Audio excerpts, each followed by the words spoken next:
figure things out. Yeah, it's working fine. So copy this link, put it onto stream announcements, add stream. Okay, and then create a post and streaming an AMA. Ask me anything. Feel free to drop in and put any question.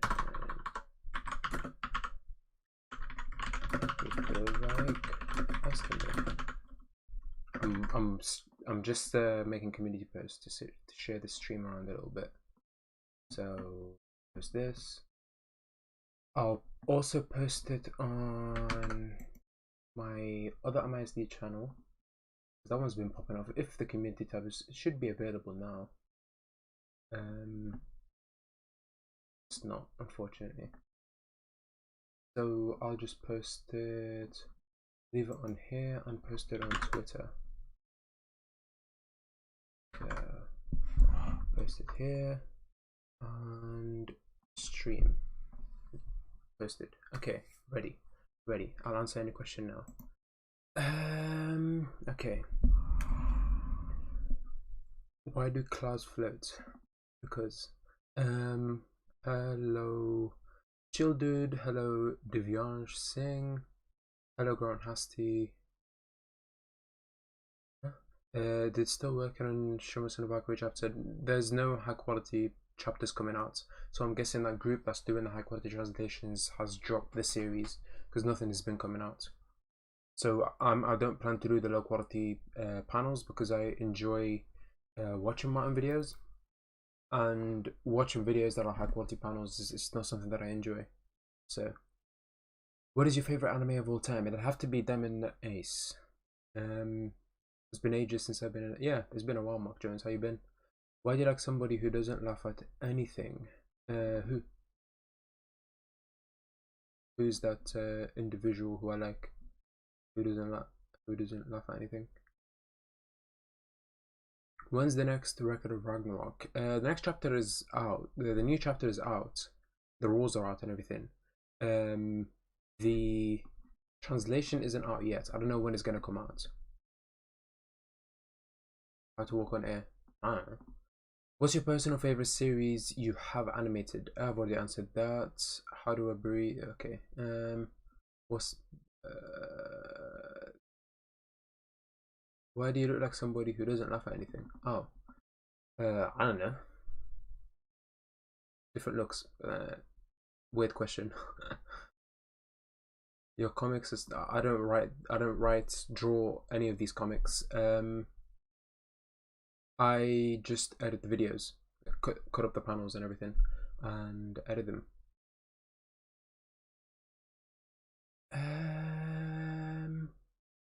Poggers indeed. Bonafascia. Hello, Mohammed Zaksu. What's up? It's been fine.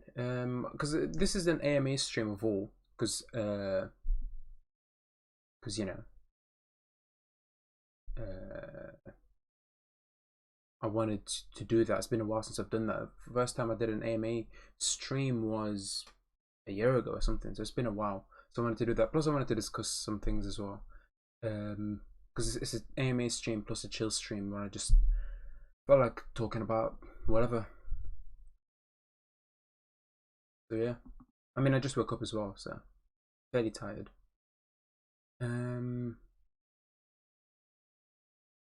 Are you going to show the anime too? What do you mean? I don't know what you mean. Do you think Jack the Ripper will turn good or still murderer? I mean there's nothing to turn into now. It's too late. He's already dead. So it doesn't really matter that much. When did you decide to make Siren videos? The original decision was a Patreon request, and now it's just become a series that I enjoy, because it picks up at around chapter 20, in the 20s or something of the sort, or 30s. I can't remember the exact time when I started enjoying it. I think if you go back into my Discord, you'll see when I started enjoying it, because that's when I started to upload more consistently with it. But you know, that's the thing that got me into it. Originally was the Patreon quest, but now I'm planning to do the full series even if the Patreon request is cancelled. The meaning of life is to be happy for me. A translation is up now on Mangakalot. So is it up now? It better be a good translation. No, it's a shit translation. No thanks. I'm waiting for the good translation. If I'm correct, this is this is a translator who uploaded the last Manja Taizen chapter, which was a translation from Spanish to English. No thanks. I'd rather wait for an actual translation. Any updates on Shiva versus Raiden scene? I really like the others, especially Sasaki versus Poseidon. I mean, I'm waiting for high quality chapters. Nothing's come out. I've commissioned the translators to speed up, but they haven't, and I've requested a refund now. Sirenist, because I enjoy it. Well, I started it over, but now I enjoy it. I've already answered that, to be honest. What do you think will be in the God side of Record of Ragnarok? They kind of already showed that already in the new chapter, so I can't really give a thought on it because I've already seen the Raw chapter. What is your opinion on Naruto fanbase? As toxic as a lot of fanbases are.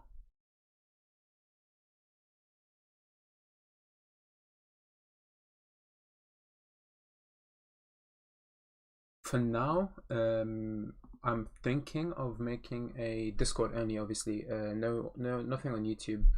Of continuing doing a full fight of Shumatsu no Valkyrie, but that obviously depends on if high quality translations come out, because my main focus is high quality translations. How much did you get? Around 4 or 5 hours. I can't really specify a time. So I just woke up whenever I woke up. Didn't set up an alarm and don't remember exactly when I slept. But I slept for around 4 or 5 hours or so.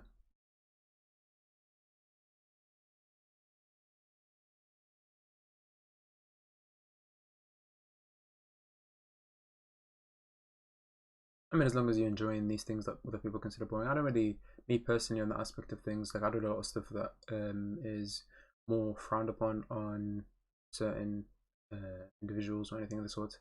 As long as you're enjoying it, Mark, I should specify who I'm talking to. As long as you're enjoying it, Mark, that's all that matters, to be honest. Why did your bedroom look small? Because it is. Hello, Uzi Mind.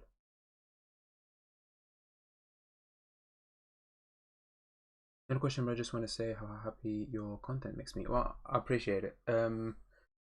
It's weird. Like, I'm gonna go off on a tangent and talk about this. As I said, this is not just a ask me anything. I want to add in some talking, just random talking. It's a weird feeling because like, I started this channel to edit videos for myself, and well, not this specific channel, the original MISD channel, which was 2 channels ago, was to edit videos for myself. And at that point, I was getting what 10, 15 views or so for the first like 20 videos that I made or so. Well, not 20, 15 or 14 videos that I made or so. The original channel only blew up when I started putting up the fight videos and I caught up to Shumatsu no Valkyrie. So it's been a weird process of, it's a wild ride essentially, where the first channel blew up, really fucked up with my ego and everything. I had a huge ego rise, and I made a lot of mistakes because of that. And I spent a little too much time and was a bit too invested into the videos when they blew up and everything, especially on the second channel where I started being more involved with the translations. and it was weird. Um,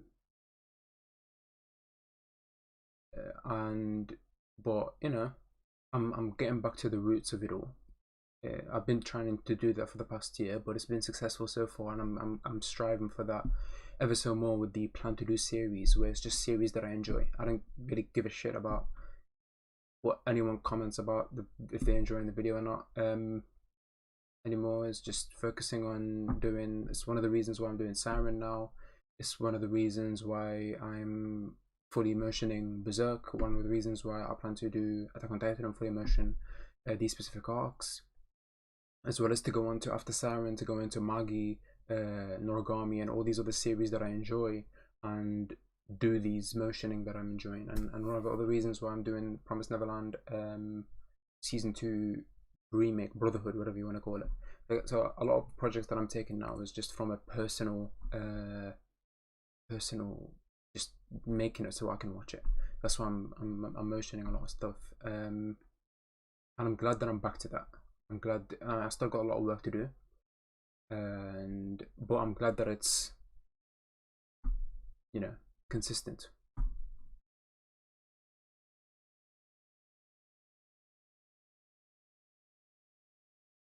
But still, I mean, I went through a huge tangent, Jesus Christ. But it's still a good feeling, despite that, to see people who have been influenced, I say. It's weird to put it into specific words, by the content that I made. So to see someone who's happy with the content that I made, or just, on a poll basis, it's really nice to see. So for example, like the polls that I've been doing on the community posts, as some of you may have been seeing on a regular basis, it's one of the things that made me really happy yesterday was seeing one of the comments that said that because of the comments that have been made in those polls, they plan to read Claymore now. This is something that I really made me happy with that aspect. So having that effect onto people, making them happy with the content and influencing the type of series that they read, is something that I enjoy, despite me doing it for myself. If that makes sense. I went on a huge ramble, but I think I made most of the stuff clear. Your opinion? I mean, Twitter in general is a pile of toxicity because of people being anonymous and not being tied into their real identity. So people just say whatever without any consequences, really, and that is amplified as well with anime Twitter as well, just like any other specific subgenre of Twitter, if you want to call it that. MC or Mr. I mean, shonen MCs are all annoying, so I don't really value much about shonen MCs.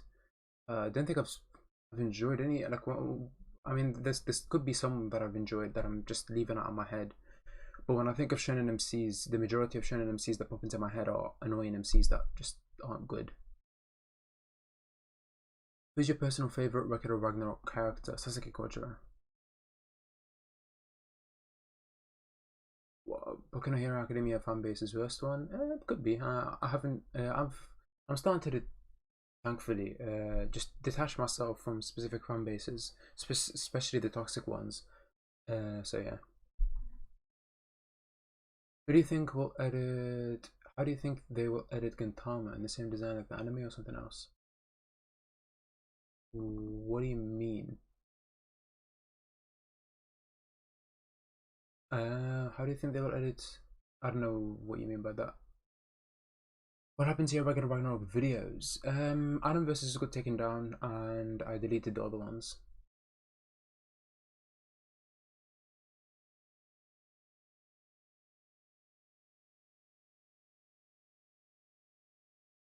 When is the next Shuma Sonobako chapter? The latest one just came out yesterday, and the next one will come out next month.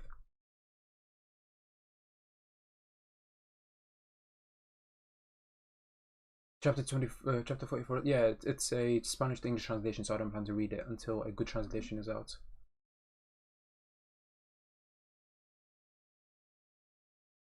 How was the ice cream? It was good. Is that Wait, who is that? D or whatever. It was good, very good. Is Loki a girl? I don't know, don't care. Now I'm getting into editing manga panels like Photoshop now from watching your content. Well, I'm glad. Where's the Shiva versus Raiden video? It's not done yet, mainly because I'm waiting for the high quality panels, and it seems like the group that doing the high quality panels is just not doing them.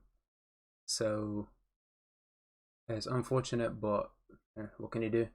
What can you do? Bishop Mountain versus Buddha, is it true? Read the chapter and I won't confirm or deny.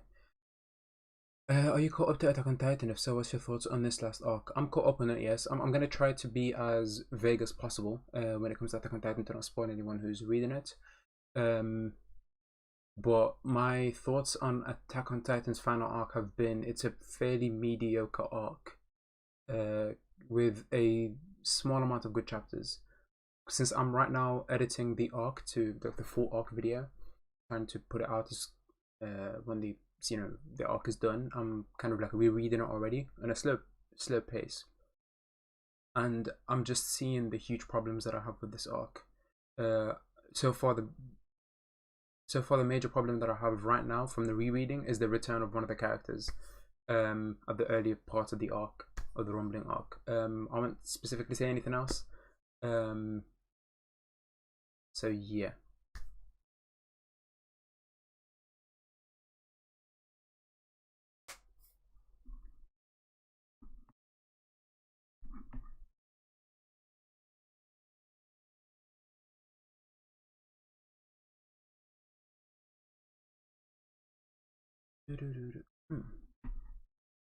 This. Wait, give me 1 second. Give me one. There you go.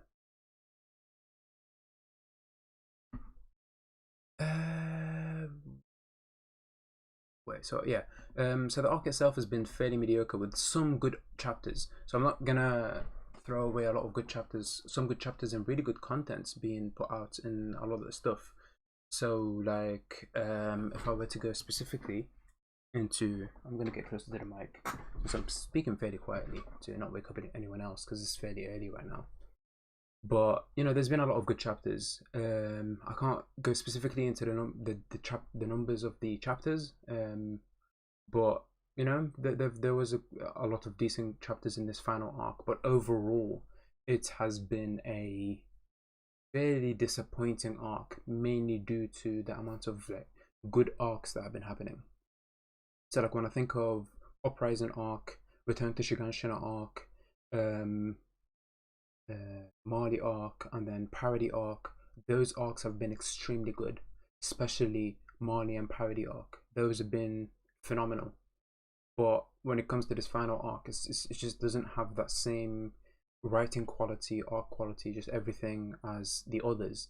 And it makes sense since it's wrapping up everything. And most character wrap-ups have been decent, except Annie.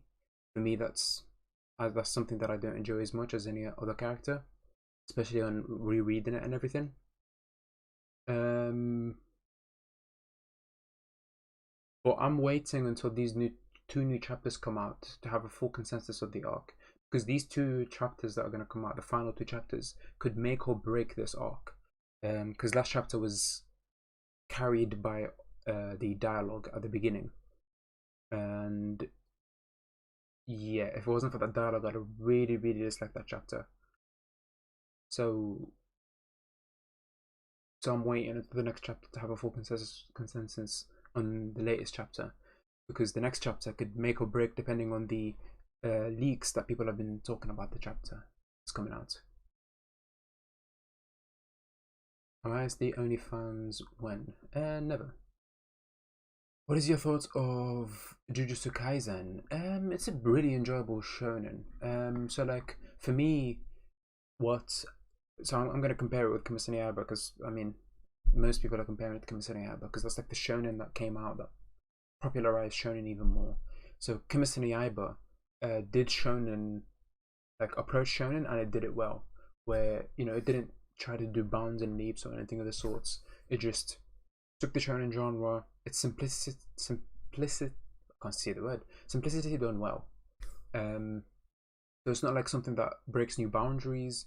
It's not something that has like, you know, amazing character development or anything of the sorts. It just does its work.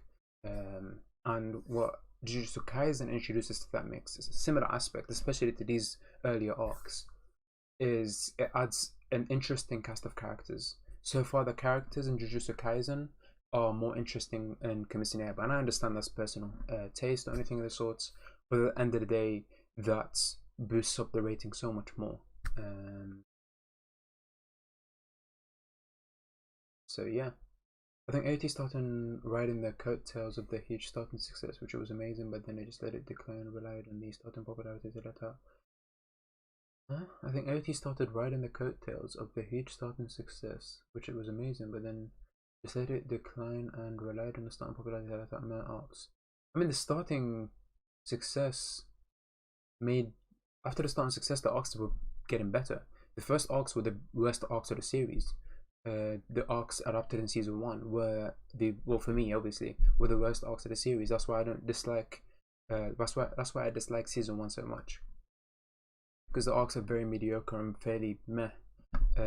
But the arcs later on, the arc adapted in season 2, I don't know the name of the arc, and the arcs, Uprising arc and Return to Shiganshina arc and Mali arc and Parody arc, they were huge uprising in the quality of the writing that Isayama put out. Huge jump and increase. And this final arc is, like, I'm not saying it's bad, it just doesn't live up to the same quality standards that Isayama's put out. So when I say it's fairly disappointing, I don't mean it's a shit final arc. I mean it's a mediocre arc compared to the amazing arcs that we've had from Attack on Titan, if that makes sense. Like this final arc, I'd give it a 6 out of 10 so far, and depending on these last 2 chapters, it could bump it up to a 7 out of 10, because depending on how it ties up everything, it could really bump it up to a 7 out of 10. Because like my main issue with it is how it ties up the main character. Eren has been one of it's the character that's been put on a lot of thought into. So my main thing with Attack on Titan is how it wraps up these characters that I've been invested into. The way it wraps up Zeke was good, very good. Armin's wrap up has been fairly decent. I'm waiting on Mikasa, Eren, Levi, which he just needs some extra dialogue. His character's fairly wrapped up. He just needs some extra dialogue. Reiner, I mean, obviously. So when these series have a very good wrap up, when these characters have a very good wrap up, then the rating will start to go up, because that's essentially what the last arc is. It's wrapping up everything. Where do you get your playlist for Shumatsu fights? The OSTs that I get are mostly watching playlists, just over OSTs. So I'll go through my anime list, go into season by season, year by year, going down and everything, and trying to identify any OST that I enjoy through that process.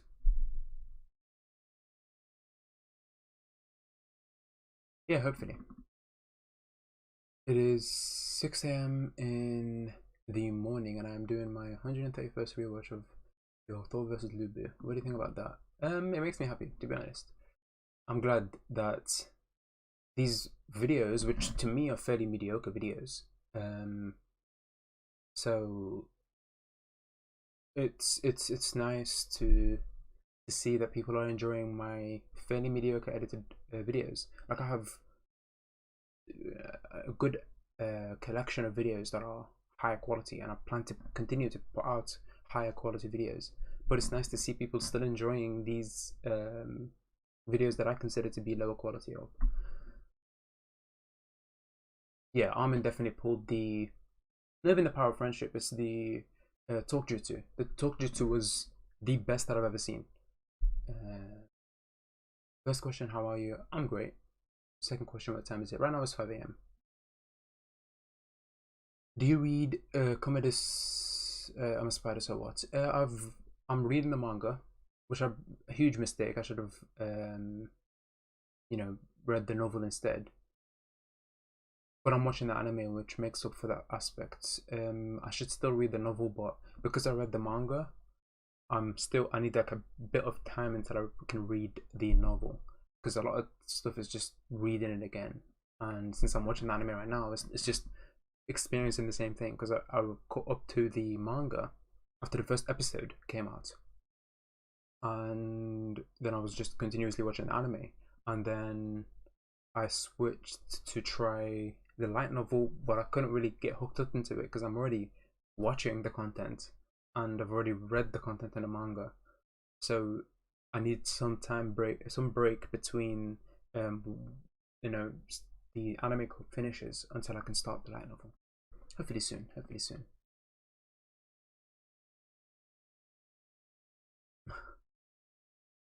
I don't have a harem. There. You maybe, or I don't enjoy harem aspects. You maybe know when will first episode of Animation Mr. come out this year? No idea. I I'm guessing it'll come out either June or September. Yeah, June. June or September. I think that those are the seasons that anime comes out. So obviously, because it comes out this year, no shit, it'll have to come out at these times. But I'm guessing June. That's what my guess will be. You have a milk out now. Thanks for the mangas and what you have done with these music. So thank you for watching them. I'm curious as to your thoughts on the latest matchup. It's very good. The latest chapter and everything. It's good. Obviously, I'm not gonna go into who's fighting who, but the matchup is something that's really interesting, and the interest level for me compared to the last fight is much higher. So I'm expecting this fight to be of much better than the last one. You've that's already answered. Any manga to recommend like Valkyrie? If you want something like Valkyrie, it's Kengan Ashura. Although it's nothing like Valkyrie, Holy Land is really good.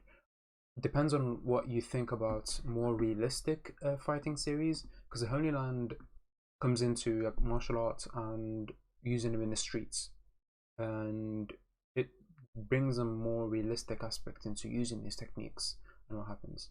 Obviously, manga fight a little bit, but it's one of the most grounded mangas, and the story is obviously amazing. It's not a tournament series, but there is a lot of fights on the streets. So I personally would recommend Holy Land. But if you want something more tournament based, then Kengan Ashura is the one that you probably would go to. And there's also Baki as well.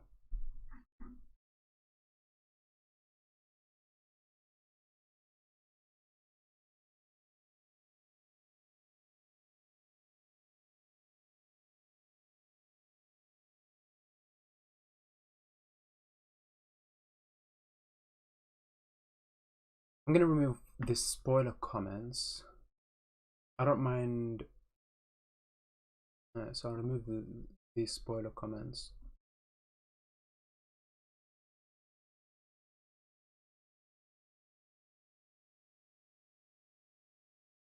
Okay, I'll remove the spoiler comments. Try to not talk about the latest matchups because a lot of people haven't read the chapter yet. It's a fairly new chapter.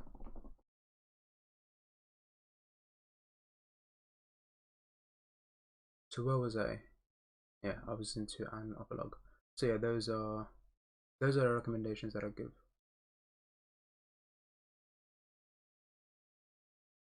I was shocked about, yeah. I mean, I'm glad.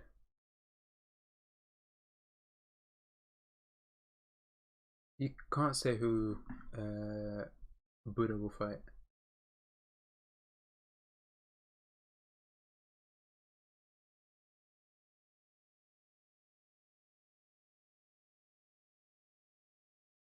Because no one knows Just it's a latest chapter thing. Do you think there'll be a human? I don't really try to like. The only prediction aspect that I've put into the series is just a glance over of who I think will fight against who. I don't really care that much. My specific um, feeling into these is how the characters are portrayed and the themes that play out in the fight, rather than who fights against who. As long as um, you know, yeah, as long as everything, yeah.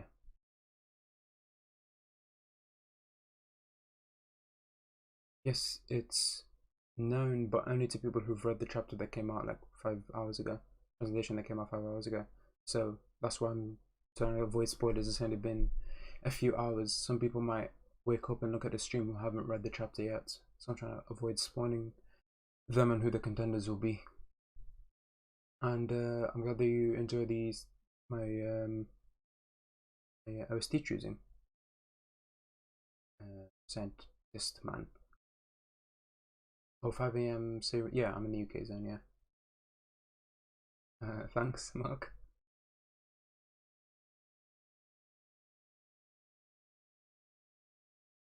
Where is there? We go. What are your thoughts on Bleach? Bleach is a decent. See, Bleach is a controversial thing. Um, there are really good arcs. Soul Society arc, amazing arc, amazing arc. Um, the what else? I'm trying to keep my eye on the latest comments, so I delete any spoiler that shows up. But yeah, so Soul Society arc is amazing arc, and then it moves on to a decent arc. Which was the decent arc? I don't remember the name of the arc. The Aranka arc, essentially, the whole Aizen arc, the second part of the Aizen arc, which was fairly okay. It's still enjoyable. There's a lot of holes in the specific fights, but there are a lot of fights that, um, you know, that you can enjoy. And then you move on to 1,000 Year Blood War, or the firstly the Fullbring arc, which is a huge mistake in my opinion. It was an interesting region to it, into the series, trying to pretty much reset it, but it just didn't pay out because he couldn't stay consistent and ruined the ending of the arc, so it didn't really make sense. And then he moved on to the final arc, which is just really amazing start. The start of the 1,000 Year Blood War arc, the first part, could have made the series, this specific arc, the best arc in the series. But the second part completely went downhill. Just as soon as the second part started of that arc, it just went straight down in quality and just everything. Like the last 150 chapters or so were just bad. Unfortunately, with some good chapters here and there, but yeah, that second part of the arc just went down in quality. More into the main character of Bleach. When it comes to character development, I do not enjoy Kubo's approach to developing a character. So obviously the biggest example is obviously Ichigo, since he's the main character. He's the one that's put into the main effort into. And the approach that I see Kubo use a lot with Ichigo is he makes him overcome something, and he puts him down, and then overcomes it again, and then puts him down, and then overcomes it again, and puts him down, and overcomes him again, so on and so forth. That's something that I don't really enjoy that much, especially when a lot of the times that he's put down and brought back up, it's around the same aspects. It's like, I mean, when is he gonna, like, I understand people taking a while to grow, but when an arc is specifically made into growing a character, into making him more mature, and then the next arc he falls down, that's a bit of an inconsistency in my belief. And then obviously the main criticism that I have against Ichigo is his really boring fighting style, which is unfortunate. And I know a lot of people will say, "Oh, he didn't have time to train," and everything of that aspect. But you know, Ichigo's main goal was to avenge his mother, right? And during that 1 year gap between the Fullbring arc into the Thousand Year Blood War arc, he didn't learn anything. He learned no skills. He didn't put much time into anything, to controlling his Reiatsu and everything like that. And you can say there's no real enemy to fight against, and that's viable. But what growth are you gonna get when everything that you get better at is just pushing out a Getsuga Tensho?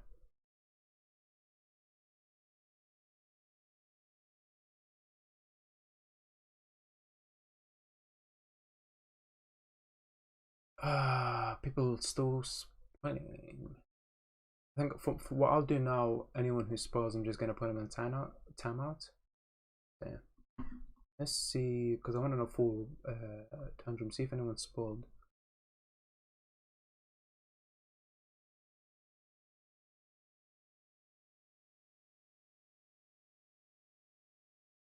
Okay, yeah, that's timeout.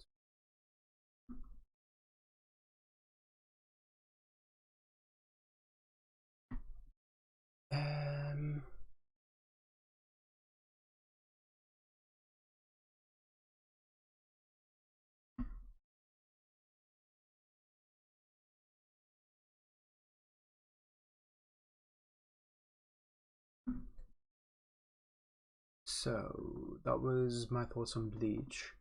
When are you planning to finish something arc for Sub 11? I forgot the name of it, but yeah, I actually don't know. I still plan to do the arc, and I know I said I'd catch up to it, I think last month or whatever, but I haven't been able to. I still plan to do that specific arc. I just don't know when. I'm fairly busy right now. I am covering, so if I were to write a notepad of everything that I'm covering currently, let's just move this. Yeah, so right now I'm covering obviously Siren, and then Promised Neverland, and then the Berserk 90 chapters, and then the Attack on Titan, and then I can't spell for shit. What else am I editing on? Man, I made a tweet about this, about the projects that I'm working on. I can't remember the other projects. I actually can't remember the other projects. But those are the main projects, especially Berserk and Promised Neverland are the ones that have taken a huge amount of time. Berserk is obviously, I mean, it's nearly done. All I have to do is do some fixes before I upload it to be published tomorrow. Oh shit, I just realized. Sorry about that. Camera was in the way. But yeah, so yeah.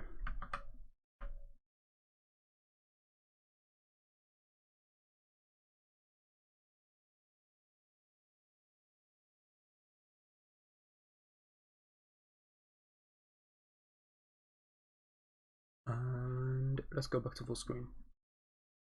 But yeah, so my time is mostly spent on Berserk and on Promised Neverland. So I don't know when it will come out. Let's boom. And it's okay. If you could add your own God versus Human round, what would it be? I don't really have. This is one of those things that I never put much thought into as well. What are your thoughts on Promised Neverland? The early aspect, like halfway through to the series, is good. So like my two favorite arcs of Promised Neverland are the first arc and Goldie Pond, with first arc being my favorite and then Goldie Pond being the second favorite. And everything in between is a good arc for me, and everything after Goldie Pond is just a bad arc. Although I haven't read the last two arcs, I dropped on the arc before the last two arcs, if that makes sense. I dropped fairly, well, not dropped, put it on hold. I plan to pick it up and read it fully again. It's just on the back burner since there are more important mangas that I enjoy right now. If you could add, who do you want to fight in Record of Ragnarok in these chapters? I don't really mind that much about Smash Ups.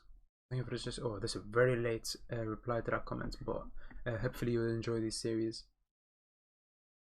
Also, what are your thoughts on Chinese cultivation based manga? I don't know what that is. I'm guessing you're mentioning Chinese manga, which they have a name. I forgot what they're called. Something similar to manhwa. I can't remember the exact name to it. I don't read them. Me personally, when it comes to a new country, when it enters the comic creating scene, the series are fairly okay, fairly mediocre. Nothing like innovative, and it's kind of just not worth going into just because of the new approach. Not new approach, but fairly repetitive approach. Sorry, I shouldn't say new approach. So like with Korean manga, Korean comics, they're pretty similar. So that I've avoided reading them until giving them 5 years or so, 5-10 years until they can pretty much get used to that and start being diverse with the approach to comics rather than copy paste series. If that's the question, if that's what the question is.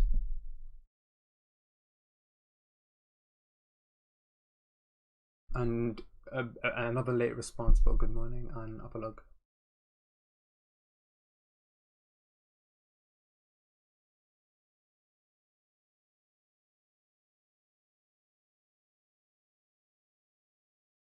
Can you only say Buddha will fight? I've already answered that. How are you guys doing?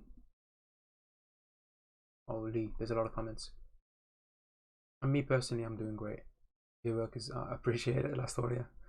What do you feel is the significant difference between Western graphic novels and manga? I'm gonna remove this. What do you feel difference between Western graphic novels and manga? I don't know. I don't have a specific feeling towards that. I don't read Western graphic novels. Never read. Well, obviously I used to when I was a kid. Specifically, I think Batman and Superman were the comics that I used to read. I'm not particularly sure, but I don't really read much Western graphic novels. So I don't know if there's a difference between the two. Where's your video about Record of Rhinos Blood again? Can't seem to find it anymore. Yeah, they're all. Well, Adam vs Zeus got taken down, so I deleted everything else on Discord. I think your answer got, your question got answered already by the people in the comments. What is your thoughts of Gintama? I tried reading the manga, couldn't get hooked up into it in the early chapters. I want to give it another go later in the future, but it's on hold until I finish these other series that I'm really enjoying reading. So whenever I'm finished with this series, I plan to go back into it and read it to fully read it. What editing software do you use? A mixture of Photoshop, Premiere, and After Effects. So if I were to show, let me open the project folder for what's it called? Berserk, episode 3. So I can show kind of what it looks like. So obviously with Photoshop I've got the panels and everything, and what I do is lagging fairly a bit. So try not to spam Mohammed Zaksa. Alright, I'm just gonna mute. I'm out.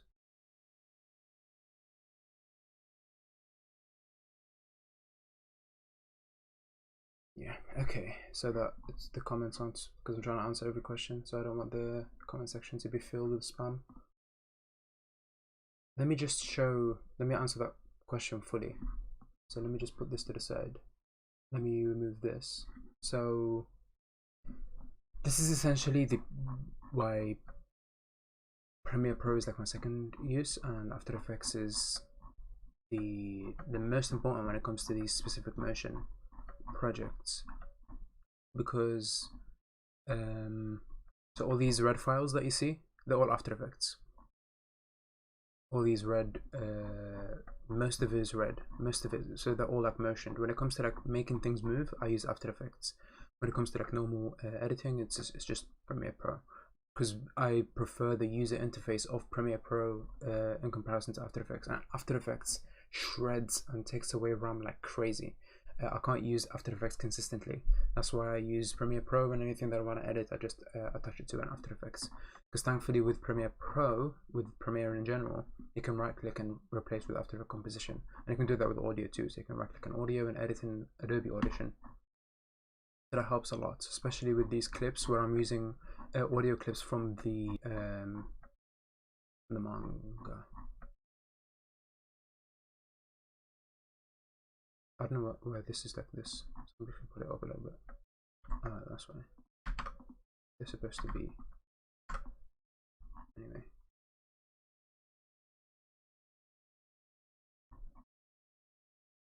Did I say? I don't know what I said lately, but yeah, I'm taking the voice clips from the anime to put them into the manga for the Berserk, this latest episode. So that's kind of a bit of a spoiler. But yeah, I don't mind saying that.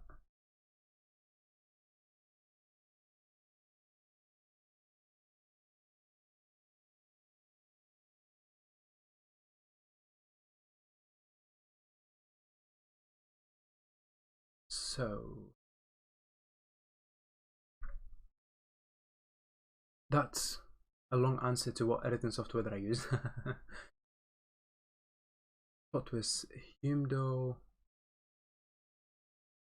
What? Okay. Do you trust the studio that's going to do the anime? Yeah. They have a good backlog.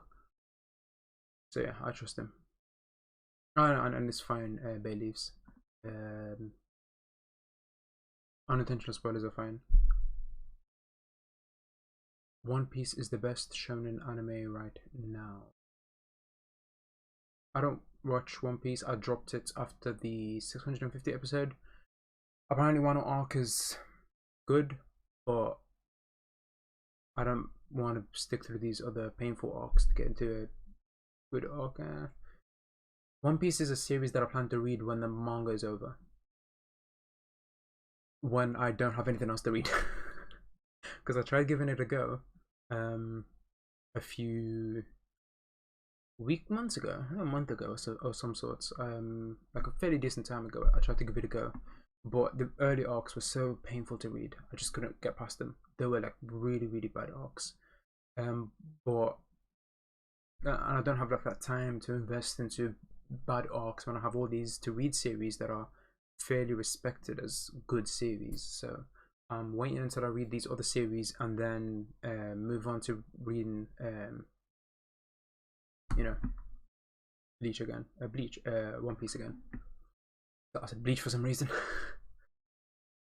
Never got into. Oh, that's why I said Bleach. I never got into Bleach. Found it very bland. I mean, it's a shonen, so a lot of it. How do I get out of timeouts? Is it just when the timeout is done? It's like 300-second timeout or something.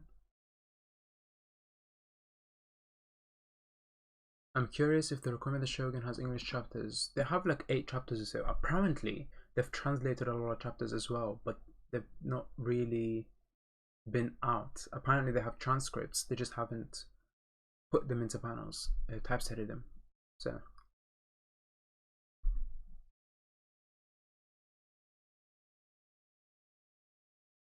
I've read those.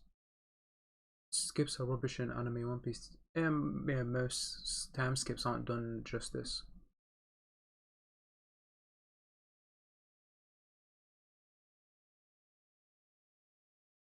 What is your favorite color? That's actually I guess black is my favorite color. I guess that's usually what I go for when I look for t-shirts, shirts, jeans, suits. Just a lot of these aspects. So I guess black is my favorite color. I love to tell you, man, it's wild chapter. I read it, but the current's kind of pretty poorly. Yeah. How are you doing mentally slash physically? Hope life is not too stressful. I'm doing well with that aspect. Obviously, there's always specific stress aspects, especially for me, since I'm a recent graduate. There are a decent amount of stress when it comes to like landing a graduate job, but I've been handling it and fairly positive. So like I have the day where I'm complaining about aspects when it comes to like not landing a job already, but overall I'm fairly optimistic when it comes to like approaching these things, and I'm still trying and everything. Physically, I'm great. Like when it comes to like physical weight and everything of that sort, I'm guessing that's what you mean when you say physically. So like my weight is good. I sleep good hours every day. Well, to be honest, lately I've been ill for the past like 2 3 days. But that's just a normal cold that will go when it's you know done.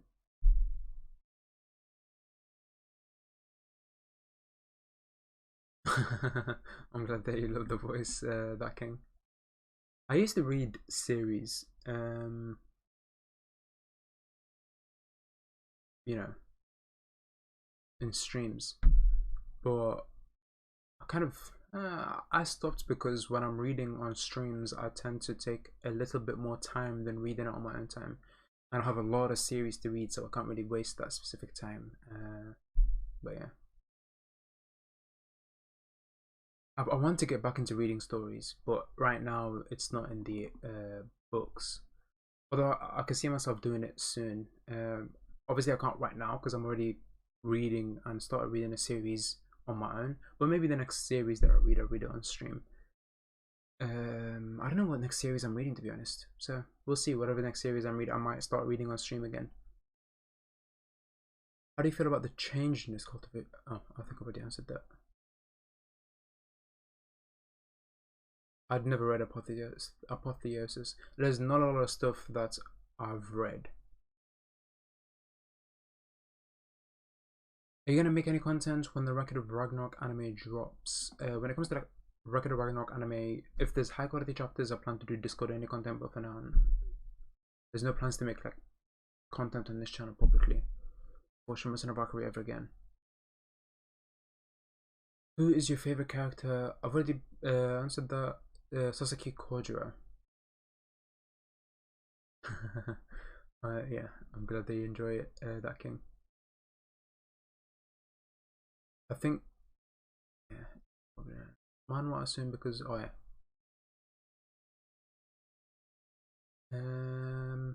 Yeah, I think that's the name of it, manhwa. I don't know how to say it, but yeah. Graphic novels to me are when you write a story on a pre-existing character to add to lore or be standalone. Maybe I don't know. As I said, I don't read much graphic novels, so.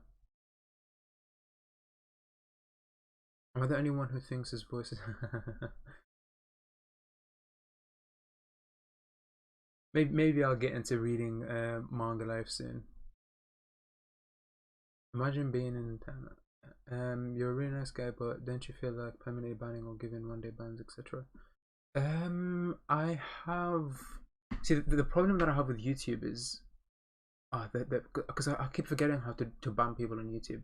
So obviously, when I go over a name, there's a 3 dots, and the only thing that comes out of that is put user in timeout. But to ban someone, you have to hold Alt and then ban, and a lot of times I forget that. So that's I tend to put people in timeout because I just forget to that I'm supposed to press Alt to show the ban button. Unfortunate, but yeah.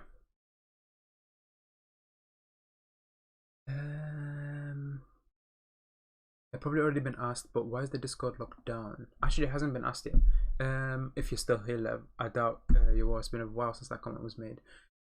It was the lack of moderation, and me personally with mods, I find it really hard to find a specific mod that aligns with my perspective on things. Rules can be read differently based on an individual who's reading those rules, and yeah, so I find it hard to find a mod who aligns with those specific perspective that I have, and I wasn't gonna put a lot of effort into it because I was busy doing other things.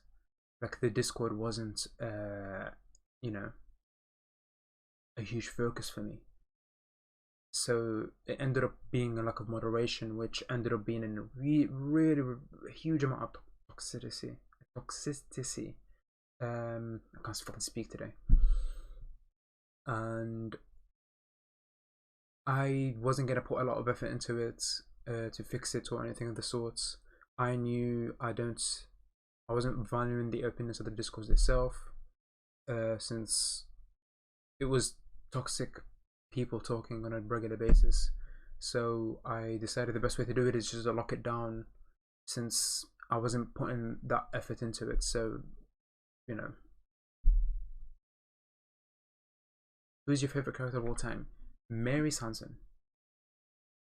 Mary Sanson, best character of all time.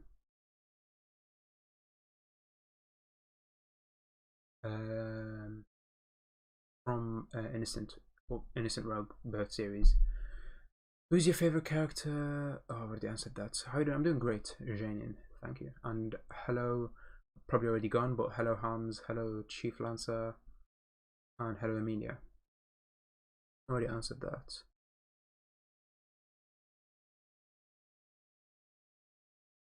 Man, Slap, you look too much tired.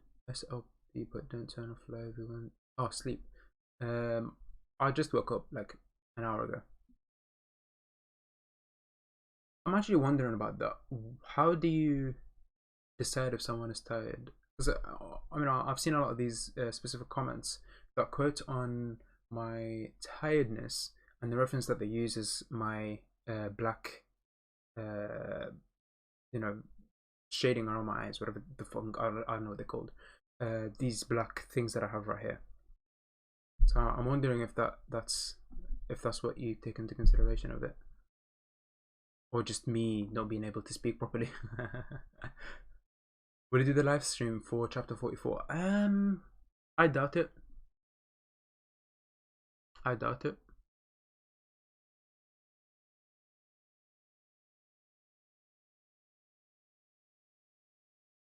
How does it feel to have an audience of multiple thousands? Feels weird, to be honest. I don't do anything that warrants this continuous support from thousands of people, and there are a lot of people that do way more effort into the work that they do, that deserve these subscribers more than I do. So it definitely feels weird, and from my perspective it's not warranted when I look into other content creators that put much more effort and are more talented and more skillful and more consistent with their ideology and all that stuff, that deserve those that type of subscriber numbers, but just don't have it due to them not looking out with YouTube algorithm, which is unfortunate. But yeah, but you know, obviously not being unappreciative of it, still appreciate it and everything. I don't want to sound unappreciative of the amount of support that I've been getting, but it, you know, that's my honest answer to it.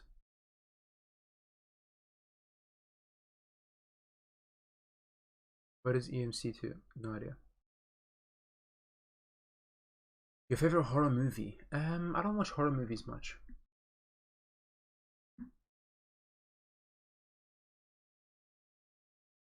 I don't play Genshin Impact as well. I played it when it came out for a few days. But yeah. Who's gonna fight Big B? It's already been shown in the manga. But spoilers aren't allowed in here, so Google search chapter 44 and you'll see a fairly bad translation translated from Spanish to English, but you'll get the idea.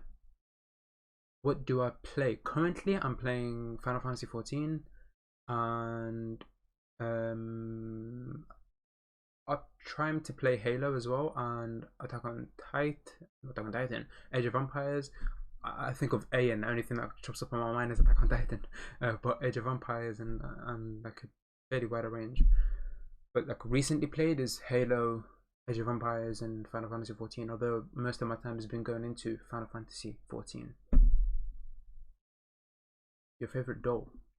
No, don't have a favorite though. Your favorite YouTube account is probably JCS, Jim Can't Swim. They are psychologically based onto criminal cases and all that stuff. Diamond and Pearl remakes are dope. Don't know what that is. Can I? Yeah. Do you play what? Favorite Western show? That's actually a fairly harder question for me to answer when it comes to Western shows. I haven't watched enough because obviously there's Breaking Bad, which I haven't watched yet. There's the Prison Escape one. I forgot what it's called that I haven't watched yet. These are like two highly respected Western shows that I haven't watched yet.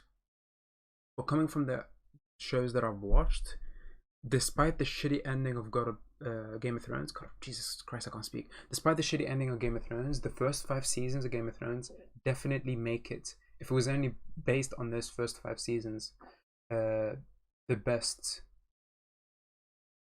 Western show that I've watched. Although when it comes to like personal biases, like I am a huge fan of police shows, police procedure genre. So like I've watched like more on the comedic aspect, Psych, more on Mentalist, as well as, you know, a serial killer. There's also a fairly decent amount of comedy as well. That's a fairly nice series that I've watched. So Mentalist, Psych, what other one? There's a few more, but those are like those 2 other ones that come to mind as the best police procedure. And there's obviously like NCIS, CSI. NCIS obviously better than CSI for me because the characters' developments and everything of the sort, especially Tony. But it's a very long running show. I'm a huge fan for like just police procedure. Just give me any police procedure and I'll watch it. Yeah, that's like when it comes to me. So yeah, and I'm guessing that's like affected by the fact that the first series that first cartoon that I watched was Detective Conan, and then moving on to I grew up watching NCIS as well. So like these aspects heavily influence the type of genre that I'm more in tuned into. So, which obviously doesn't help when it comes to like not watching you know, Breaking Bad and Prison Escape. I forgot what it's called, but yeah, it doesn't help with watching specific series since I've ignored them for police procedural shows. Would like to ask, man, you put in so much work in creating a remarkable video of American Runners, but what was the cause of the video being taken down? At the end of the day, when it comes to motion manga and its fair use is not like fairly, like fair use is still a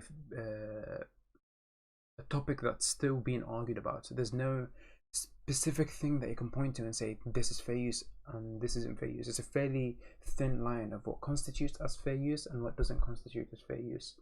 So like reactionary videos where someone is just sitting down and not putting much reaction and making the full video play out, that somehow constitutes as fair use as well. And so like fair use is a very weird topic, and I doubt it'll be like, I want a straightforward answer. There isn't enough court cases on fair use to have a straight answer on what's, because there's different genres of where fair use can apply, and there isn't enough court cases to have a precedent for every single specific genre. Now, I am fine with my normal motion manga videos that are still frames being taken down, because I admit there isn't much change to the content itself.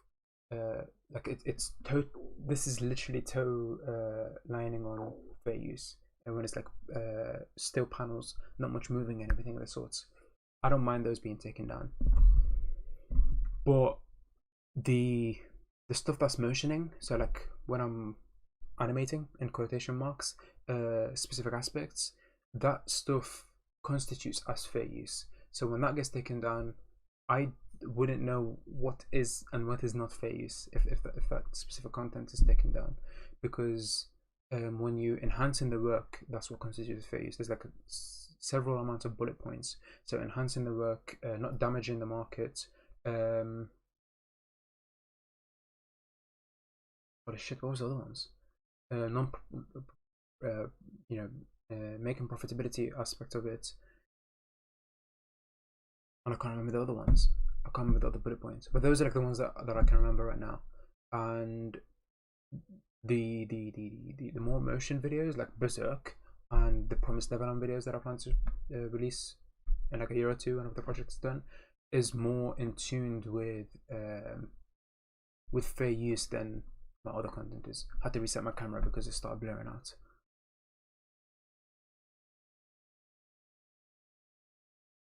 Favorite game? I guess more on. I don't have a specific favorite game, but if it comes to like franchises, God of War and DMC are one of my favorite franchises because I grew up with those games, and the Age of Empires franchise as well. Those three franchises, I just grew up with them. So Rebecca and Ragnarok is coming to anime, yeah. What are your thoughts on JoJo's the power system, the characters, the setting of each part? I haven't read JoJo. It's on my read list. It's on my high priority, so it's soon, whenever soon is. But I haven't actually read it yet. Let me just put this down. And that's better when it comes to centering myself and everything. But yeah, I haven't read. Jesus. Yeah. I haven't read all of JoJo. I've read specific aspects and specific parts, like JoJo Part 7, the last fight in JoJo Part 7. That's the only thing that I've read, as well as a fight in JoJo Part 6, because I've edited these. But I haven't, fully read JoJo yet, so yeah. It's on my read list there. I plan to read it more. Since the parts are fairly small from what I've seen, like 100 and so chapters each part, won't take long to read, a week or so. So soon I'll have more thoughts on it, especially since I'm gonna put myself more into review content. I want to put more review content on the AD channel, since analyzing arcs takes too much time for me to do consistently on that channel. I want to have a consistent flow of content on that channel, and reviewing is like the best aspect of it. So like I have already a specific talking points for the current series that I'm reading, which is Monster. So I have like critiques and good aspects of it. 60 chapters in, I have like 120 chapters left to read, so it's going to take a bit longer to catch up to. But whenever I'm caught up and finished with that series, I'm trying to make a review video and then move on to the next series and a review video, and so on and so forth. Whenever I finish a series, I plan to make a review video. I wish I started that earlier because there was a lot of series that I wish to make a review on, but reading it with the idea in the back of my mind that I plan to make a review on it makes me more in tune with the specific details that I'm looking for. So I have like specific things to like specific talking points. So yeah, and these specific videos aren't going to be like hugely scripted. They're going to be bullet points of what I'm going to the main talking points, and just out of my head. Full camera videos, just all that stuff. What do you think about the recent news about Hunter x Hunter and rumors of the hiatus? I don't know what you mean. If you mean the voice actors, that's like more likely than not. That's just not going to be Hunter x Hunter. That's going to be some project, either a movie or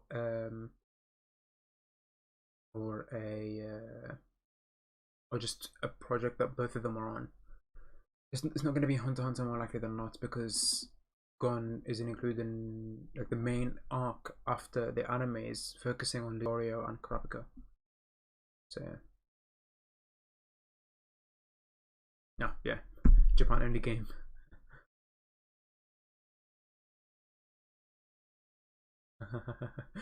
Jesus, that reminds me of Berserk, when they came out with the I forgot what the project was called, like the New Beginning or something. And everyone, I was hyped up about it, thinking that it's going to be an anime, either just a full restart or just a new season or anything of the sorts. And all it was a theme park with a statue of Zod. That reminds me of that. I feel sorry for I mean, I'm both a Hunter x Hunter and Berserk fan, so feeling sorry for myself as well. But these specific series have a lot of uh, bait announcements around them and like leaks with specific projects that put a fan base with high hopes, and then it just ends up crushing those hopes a few weeks or months after that specific leak. Not gonna lie, I was just an anime only fan until I came across you with the Rocket of Rhino, Berserk, and now I'm into manga. Well, I'm glad that you diversified into those. Good question. How is Nusekoi beating Siren? Battle Rise makes no sense, but Nusekoi has an anime, so it'll be more popular. Yeah, at the end of the day, those polls will be subject to a popularity aspect, which is unfortunate, but that's why I'm having a winners bracket and a losers bracket. The losers bracket is a lot of series. I mean, at the end of the day, even if I have a manga series that don't have anime, specific manga that are popular without an anime will win against other manga that don't have an anime.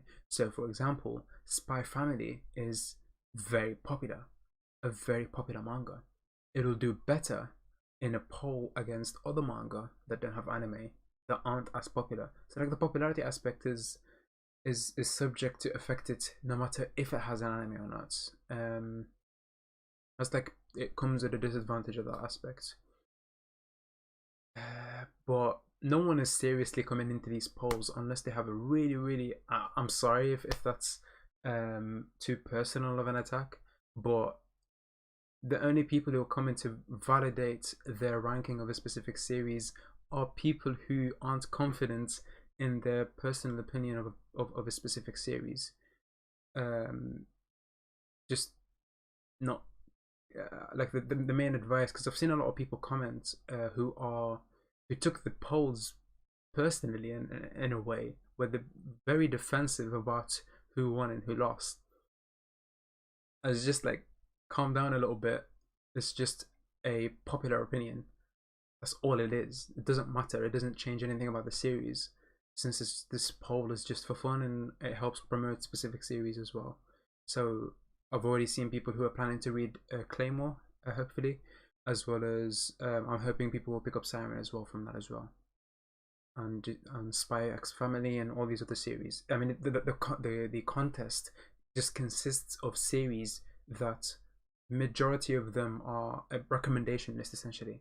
The majority of the series in that list are series that I recommend to anyone, except the group that has Black Clover, Fire Force, or Fire Force is in the same group. But the four series that Black Clover, Fairy Tail, and I forgot what the other series that was in that Seven Deadly Sins. Yeah, those series I would personally recommend, because Seven Deadly Sins goes to completely bad series later on, and bad arcs, sorry. And Fairy Tail starts off enjoyable with like first few arcs fairly enjoyable with a good arc earlier on. I forgot which arc it was. It's been a while since I've watched/read. And then Fairy Tail just goes into like quarter way through into the series, just goes into completely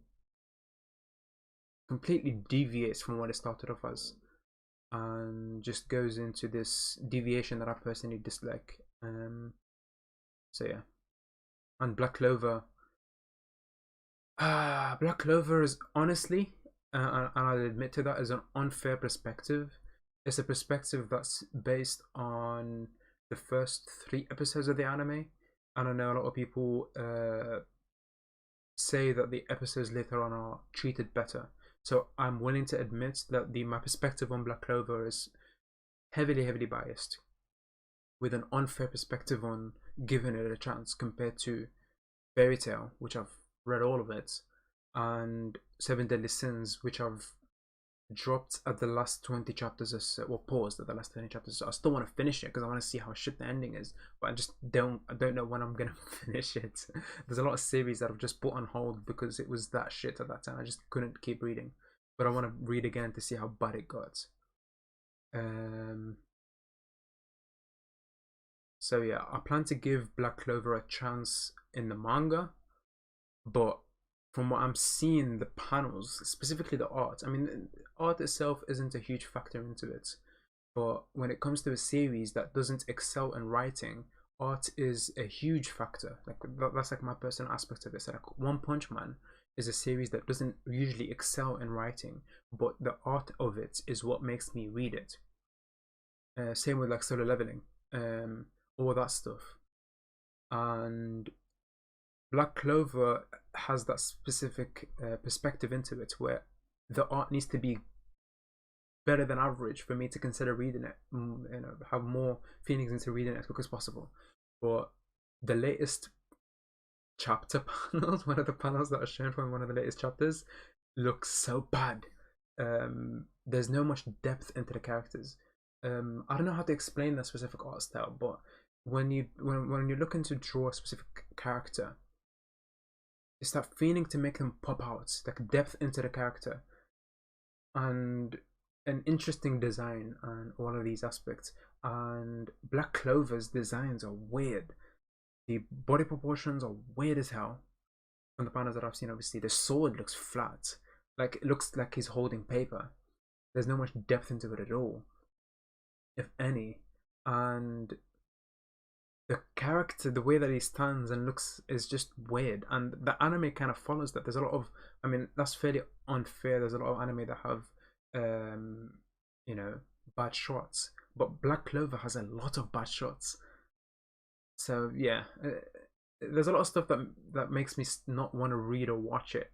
But I do want to give it a fair chance, so I can talk about it from a perspective that's not heavily weighted on unfair chance. Because me personally, I don't think 3 episodes is a fair chance to critique a series, especially a long series. I think the rule that I have is like 6 episodes until to decide if a series is good or not. 6 episodes is when a series starts to like have a footing on the story.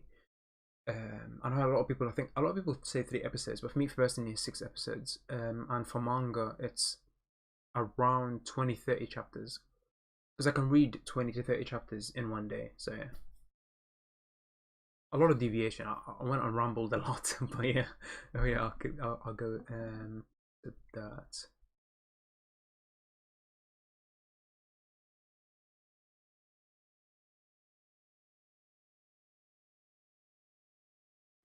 Yeah, I plan to read all JoJo parts, just to give all of them a chance. Read all Skipping parts. I mean, from what I've known, part 7 on ongoing are like a different universe that gets reset in part 6 or something. I don't know much about the story. That's like the rumors that I hear. So I still plan to read the other parts there, just to give all of them a chance. Who is best? I mean, that's not hard, to be honest, since the only female character in Record of Ragnarok that gets any development is Brunhild. So it's not hard to pick a best Record of Ragnarok girl. So yeah. Do it, Google or clap? Okay. I watched 40 Black Clover, nothing changes writing wise compared to the first 3 episodes, except I see. That's unfortunate. Because like shonen genre in and of itself has a lot of mediocre series, but shonen when done well is very enjoyable. I mean, the aspect of shonen, I mean, shonen is not a genre, it's focused on a specific demographic, and the series that are focused on that specific demographic can be very entertaining when done well. So, and a lot of people do a lot of hate towards Demon Slayer, but Demon Slayer is an enjoyable shonen. Fairly average, but average done well. If it wasn't for the ending that the manga got, the series would have had a higher rating for me, like a 6, maybe even a 7 at times. I mean, especially with the good arcs. The arc that was made into a movie, as well as the arc that's being animated in season 2, are the good arcs of the series that put it up to like towards a 6, 7 kind of a field. But there's a lot of the first few arcs, especially the arcs that were adapted in season 1, are like a 5 arcs, and the final arc is like a 4, and that kind of averages out into the 5 out of 10 that I've put for it. But despite the 5 out of 10 that I give to Demon Slayer, it's still an enjoyable series. It's shown and done well, and I can think of a lot of shonen that do well when the approach is done well. And Black Clover just doesn't seem to match that criteria that I have for it. Unfortunately, it just doesn't do it well. It kind of like plays to the same aspects that every shonen has, but just doesn't approach it in an interesting way, if that makes sense. I really enjoyed your work content. Thank you, Kevin. Appreciate it. Fairy Tail at the end was just a complete disappointment. I honestly felt rushed thoughts. Fairy Tail, I mean, I'd say around a quarter way through is when it started to go downhill, but halfway through is when it went complete disappointment. And for some reason I kept reading and I never dropped until the final chapter, but it's been a shit show like halfway through or so. I can't remember the specific arc, but there was a specific arc where it was unrecoverable when they reached that specific arc. It was just there's no way that they can recover from a just shit writing.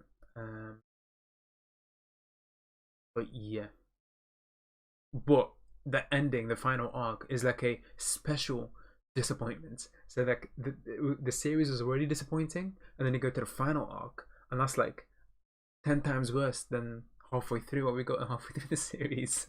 So like Fairy Tail is a consistent upward trending kind of series. It starts off good, and I mean it starts off kind of like in a flat aspect, and it goes up at specific arcs, but at a specific point it just starts going downhill, and it just keeps going straight down. It doesn't stop. It doesn't try to keep that specific level. No, every single arcs it takes the deep dive into dog shit.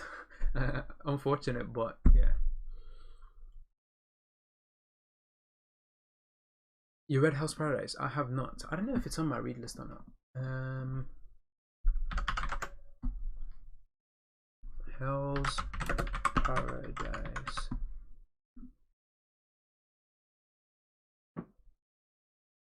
I might be spelling it wrong, but I'm not finding any.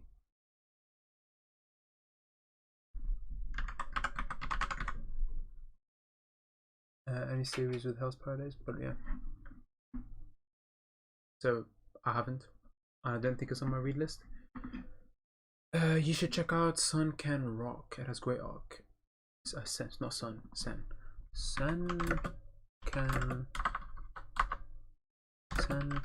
Rock. Man, I can't. Sun Can Rock. Oh, it's Sun Can Rock. Oh. That's this? Oh yeah, that's done by Boichi. Yeah, I'll put that on my read list. Yeah, I don't mind putting that on my read list.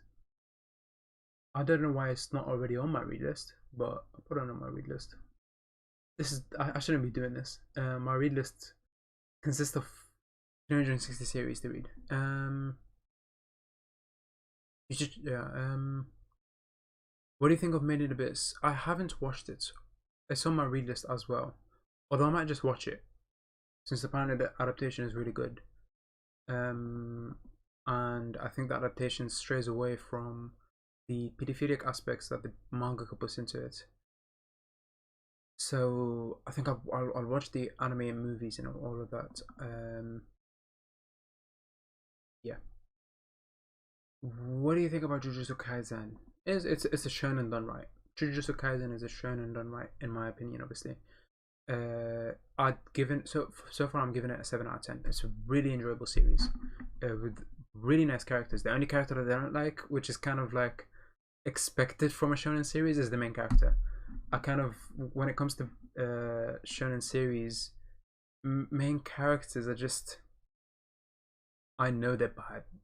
Like most of the time they're bad. The only characters when I can think of shonen that are in like really well written and really enjoyable as characters are like Eren. That's a shonen series that is a really good character. Although Vinland Saga, I don't know if you can classify Vinland Saga because it started off as shonen and then went on to being seinen. So, so I guess you can squeeze that in as a technicality basis because it started off as a shonen and his earlier aspect was a shonen.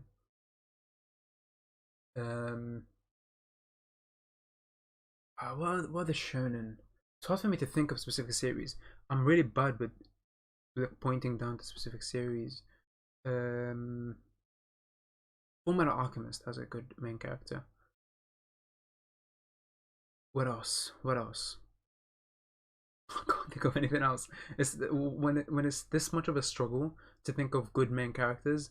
That's kind of telling for me personally. But yeah. Do you like Dororo? Yeah, I enjoy it. I put it on pause, but I plan to get back into it soon.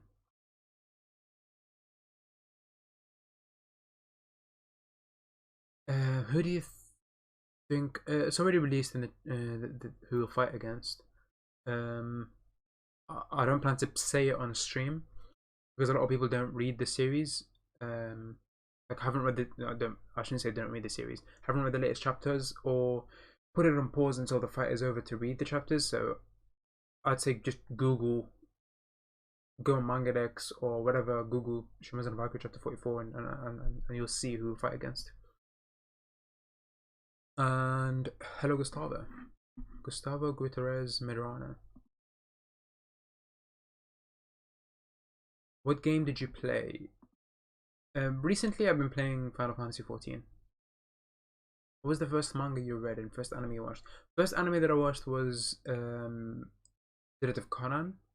First manga that I read was Bleach. So yeah. Hello, Ferranda. What is the most cultured? What do you mean by cultured thing? I love your edits, and I'm very sad a lot got taken down. What are your thoughts on Berserk? What's your Berserkers? See, I've given a fairly low rating to Berserk. I should probably put it in an 8, but a lot of the reasons why I put it on a 7 is because of the latest arcs disappointment that I got, like more disappointment aspect. Because, right, Golden Age arc, 10 out of 10. Conviction arc, 9 out of 10, right? And then later arcs, the quality just started to drop down. This latest arc that's being adapted right now in the manga has been fairly. I mean, it could be due to the amount of delay that it's been getting with a chapter every 3 months, but I've only caught up recently.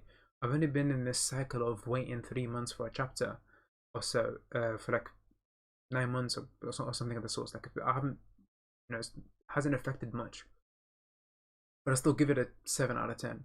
I wish in my anime list I can give more, because like realistically I'd give it a 7.5 out of 10, but my anime list you can only give a 7 or 8. But yeah, Berserk just hovers around the 7 and an 8, with just phenomenal arcs, especially in the earlier period of the series. I mean, Golden Age arc is just one of the best arcs, me personally, in just in manga. It's one of the top arcs, on par with like Chimera arc and all these other arcs.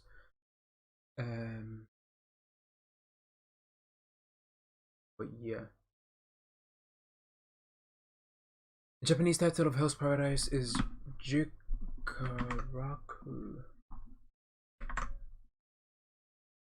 Oh, I've read a few chapters of that. I don't know exactly how many chapters there are. I think I read like 20 chapters of that before. I kind of put it on hold. I don't know why I put it on hold, but I put it on hold after reading the specific chapters. I enjoyed it. I enjoyed what's coming, and I know that an anime is coming out for it soon. I don't know when exactly the anime is coming, but I know an anime is coming soon. From what I'm seeing, no background has been added to this title. There's no information on when it's coming out. Just nothing. The news was revealed just a month ago that it's getting an anime. Is it over? From what I'm seeing, the manga might be over.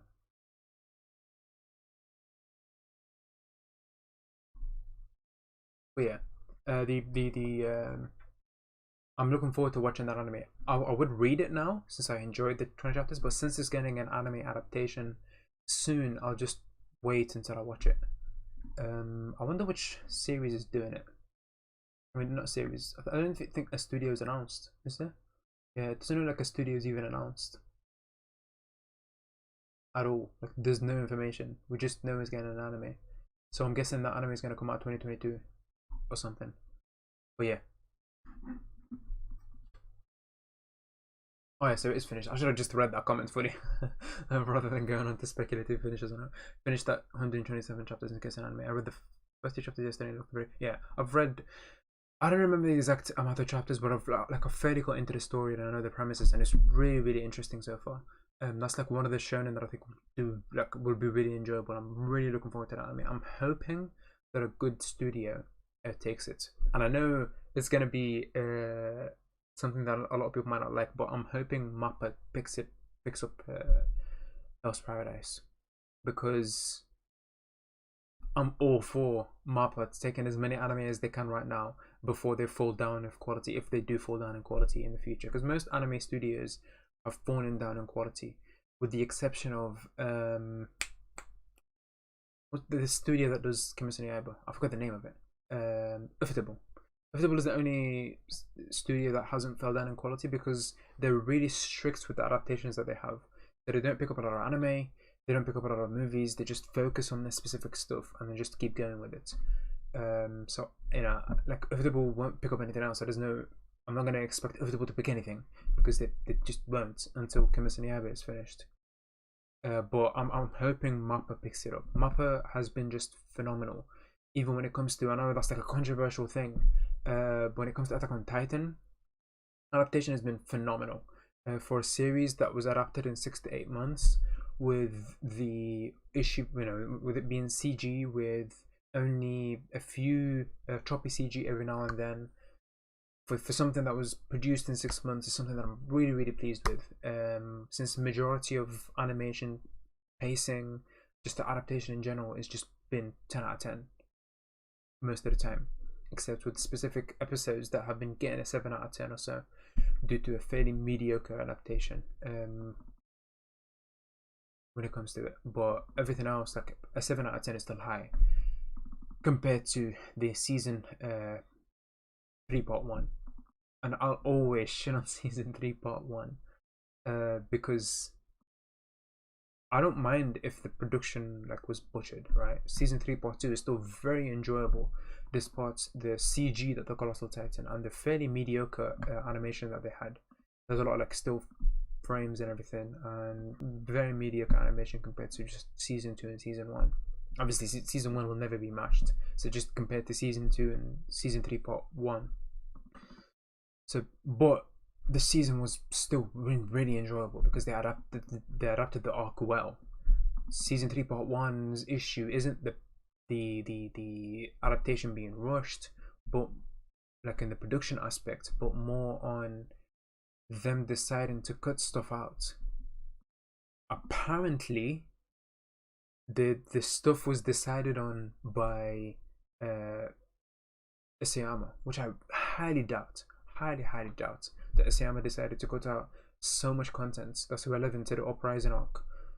Highly doubt it. And rush such a great arc. I'm pretty sure it's Kodansha that decided these changes, because they saw that sales and interest weren't as high when it came to the start of the Uprising arc, because a lot of people, like, that's when Attack on Titan started to deviate from just fights and start to get more political aspects and more like deep diving into world building and just character developments and all these themes and intertwined into the story. And after so many battle fight arcs, Titan versus human stuff, it was a huge change that a lot of people didn't like, and because of that reception that the earlier chapters got, my presumption is that Kodansha decided to rush that specific arc to get to the basement arc because that's the stuff that people are excited for. So yeah, I mean, the adaptation is still, you can argue that it's still good because for anime onlys it's still a good arc, but my critique towards it is based on a manga reader perspective. Do you plan to edit new chapters of Shumatsu no Valkyrie? If it gets a high quality translation, on Discord only, obviously, but it's not getting any, so.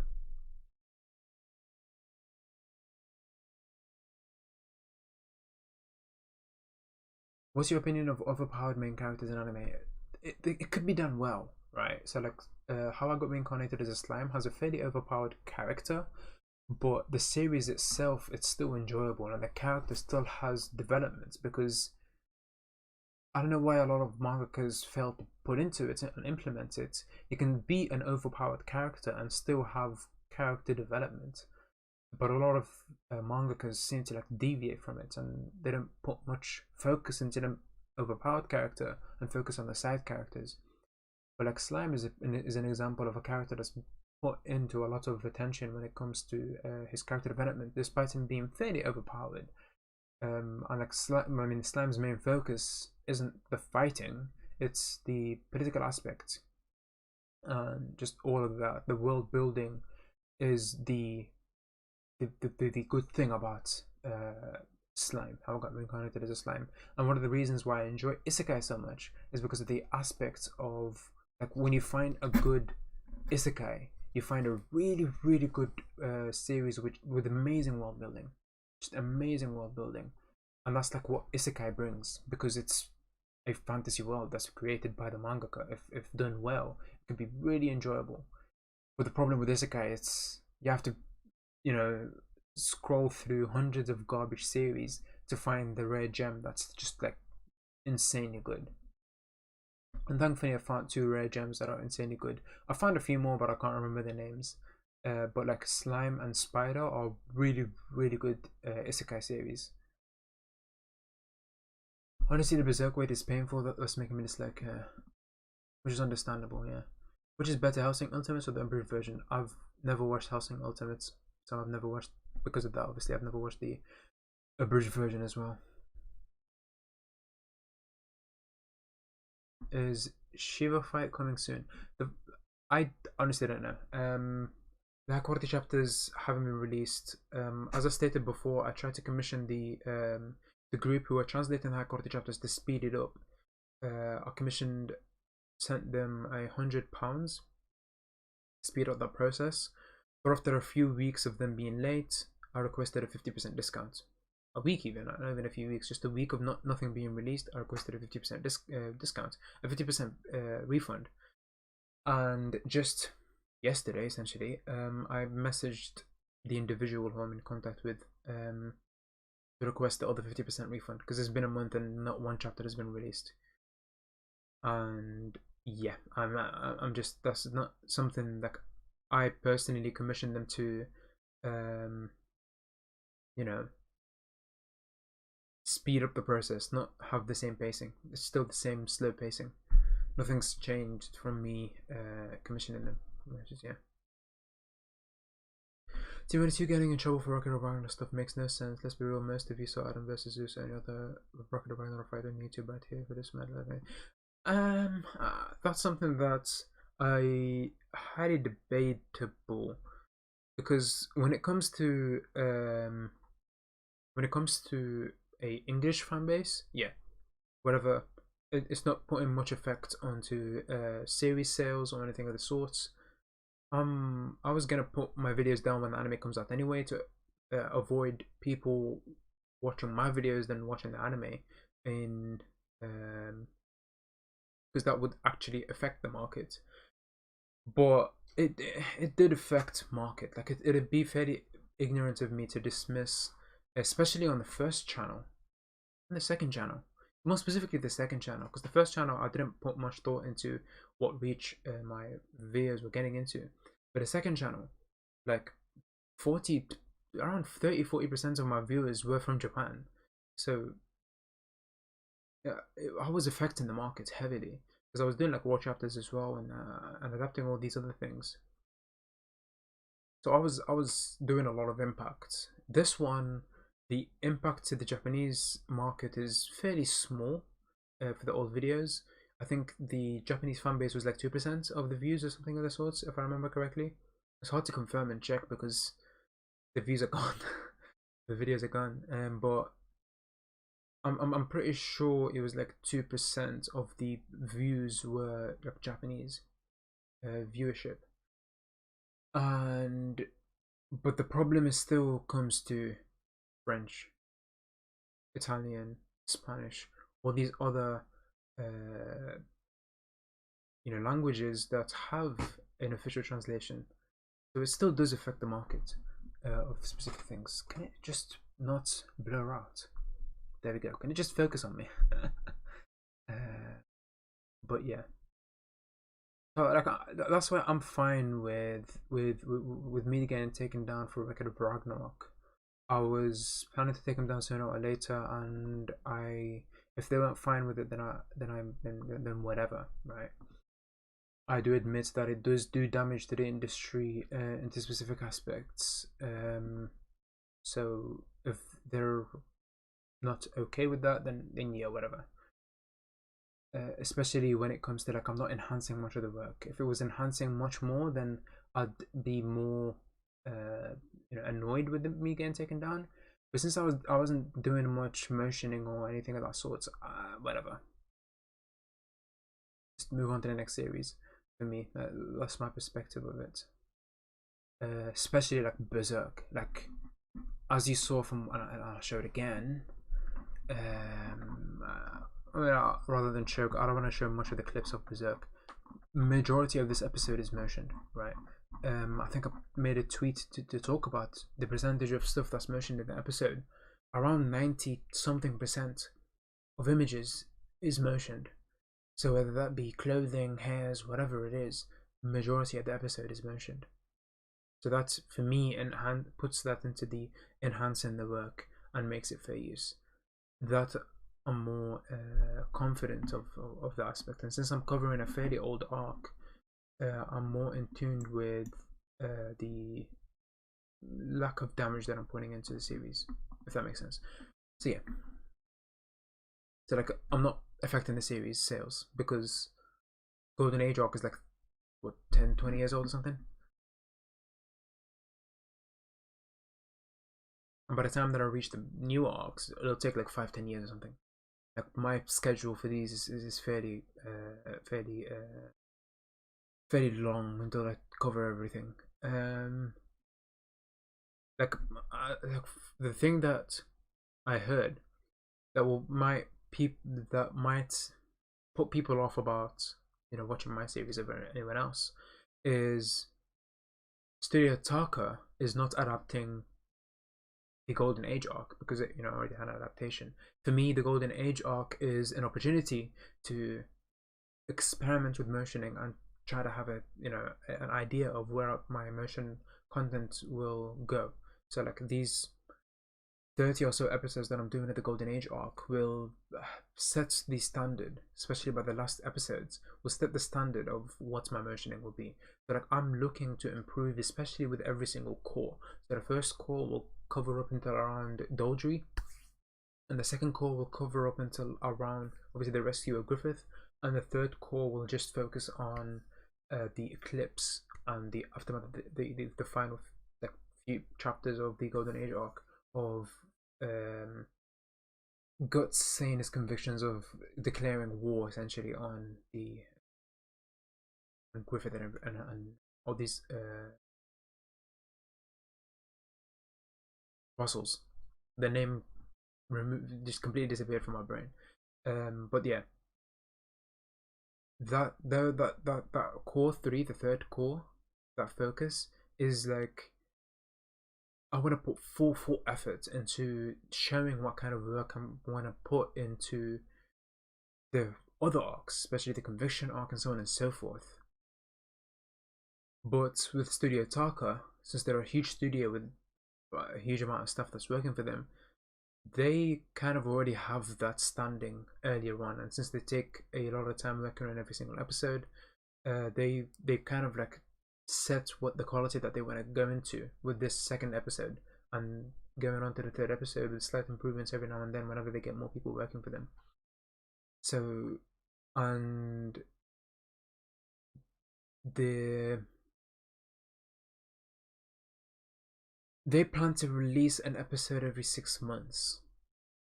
I think based on the pacing that they've had in the first 2 episodes, the Black Swordsman arc adaptation of theirs will have like 12 episodes. So I'm expecting the Black Swordsman arc to be finished in 5 years. Hopefully, I'm praying that it takes that long. Because if it takes 5 years, then I can finish Golden Age arc and move on to the next arc and just keep going. But if it doesn't, if it takes shorter than that, then they might be able to get into Conviction Arc before I do. And when they do get into Conviction Arc before I do, it's a matter of people will say, why, people will start complaining more into why would they watch my content when there's already Studio Taka, which is ahead of me. So that's like the perspective where it comes to. But I believe that even if they start the Conviction Arc before me, I'll still catch up and be ahead of them when it comes to that perspective, because my project is focused on finishing as quick as possible. I don't want to take more than 10 years with Berserk. I'll be really unhappy if I take more than 10 years with Berserk. I want to finish it as quick as possible and move on. Yeah. That's a lot of time talking about whatever the hell I was talking about. To be honest, yeah, holy shit, that's where it came from. That question deviated into so many other talking points. Favorite Studio Ghibli movie? Mine is I haven't watched many Ghibli movie. I know that's like something that might displease a lot of people, but I haven't watched a lot of Studio Ghibli movies. I've shown most of your work to friends, and thank you, that King, and I'm glad that they're liking it. Pog. Mappa already has so much. I mean, they don't. What did they have in 2021, right? Attack on Titan and Jujutsu Kaisen is ending in the same period. So that's like the main stuff that's like, you know, shown, I guess. That's ongoing. That's the main things that they have. After that's done, the tables are fairly open, and especially when you consider that holy shit, the Jujutsu Kaisen and Attack on Titan are done by two different teams, so they're not really overworked much since they're split up. Attack on Titan is overworked because of the disgusting schedule that they got, but that's more on the schedule rather than the too many series being adapted. Chainsaw Man seems to have a good production cycle. No release date has been shown. I think it'll have a full 1 year production sequence. And judging by the episode chapter count, sorry, I think it can be done in like 18 to 24, 20 even chapters, depending on the adaptation and how quick it is. There's a lot of Chainsaw Man chapters that can be done very, very quickly, but there's a few dialogue ones. I think it could be done in like 21 episodes or so. They can squeeze 24 episodes, but yeah, like a full 24 episode season for Chainsaw Man, I think that would be done well. I guess you could say still, because Attack on Titan still has part 2 and whatever, if it gets into a part 3 later on as well, they still have that. But I don't think that will have as a rushed development cycle as part 1 had. Part 1 was rushed because, from what I understand, Kodansha wanted part 1 to end at the same time that manga ended, so that people can buy the backlog of all the manga volumes. Because when a manga ends, the series sales increase significantly because people are buying the backlog. So when anime part 1 ends at the same time that the manga ends, people are more incentivized to just buy every single Attack on Titan volume, and that's like the strategy that Kodansha is like focused on when it comes to Attack on Titan. But after that, there's not much focus. There's not much to think about this specific thing. So I'm hoping that part 2 will have a year production cycle, like at least. Like, give it more. A year production cycle. It might not seem like a lot, but that's like nearly double the production cycle that we got for season 1. So that will hugely enhance the series. Like, Rumbling is bound to be CG. Whatever studio does it is going to be CG. And if Mappa gets the appropriate time, they can make the CG look good. That's what I want out of it. So yeah. When Overlord, I don't know. I don't watch Overlord. Do you think Angie and I don't know what that is. I'd like to watch an overpowered character anime. There's a few out there. New Berserk episode comes out tomorrow. Yeah, comes out tomorrow. Did Sasaki technically pull out the power? It is more the collective. Power of learning focused on the power of humanity, which is working as a group kind of aspect. I just read Vagabond 34 to 36, and Musashi is honestly really my favorite MC right now. You really need to read it. It is way too good. I've read a decent amount of chapters for Vagabond. Let me see how many chapters I've read for Vagabond. I've read a fairly decent amount of chapters. I put it on pause for some reason.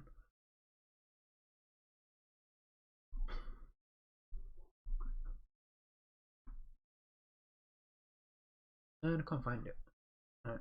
Vagabond. I've read 105 chapters for Vagabond. So yeah, Musashi is obviously my favorite character so far, but I stopped before the Sasaki Kojiro arc, and apparently Sasaki Kojiro is really good character in Vagabond. So I can't wait until I start that arc. But yeah. Favorite character dynamics between two characters in anime manga. I'll have to look through, right? I look through the series that I'll look more through manga. Just to think of a specific series and think of the dynamics that they have.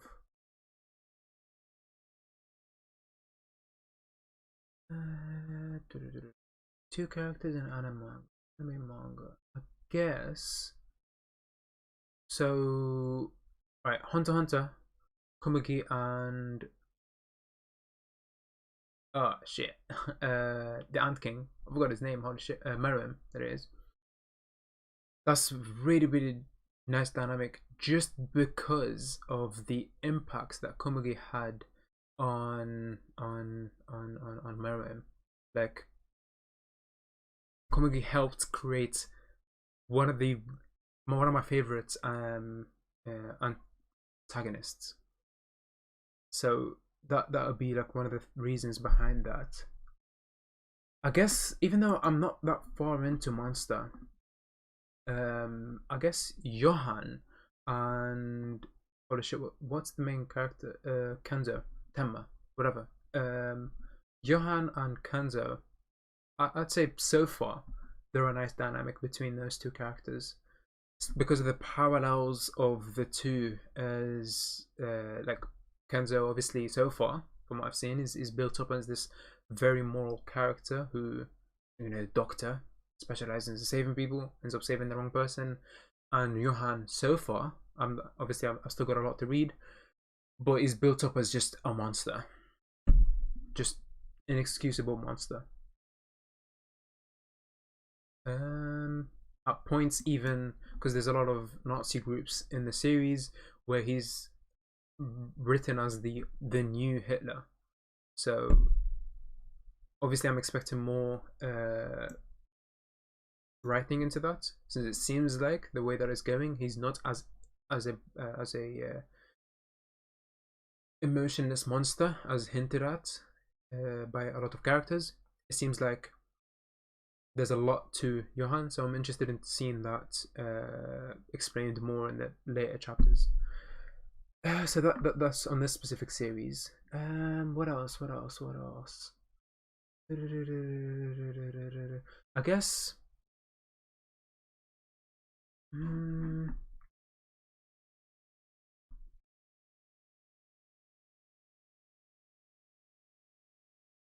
I guess. Not even I guess.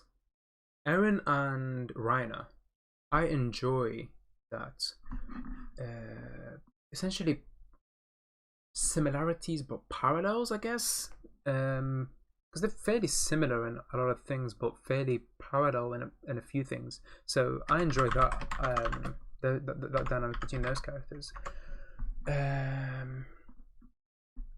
What else? Mostly because of obviously the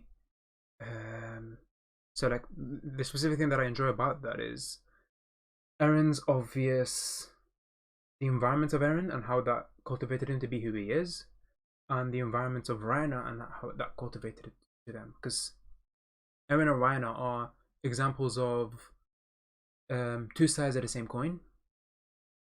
I mean, the pretty much that's emphasized a lot in the Marley arc. So Reiner wanted to be the hero, and he went and did the actions that he did. And then he had post-traumatic stress disorder. I'm being fairly simplistic with a lot of my talking points, for just in case a lot of people haven't read or watched Attack on Titan, especially the new season.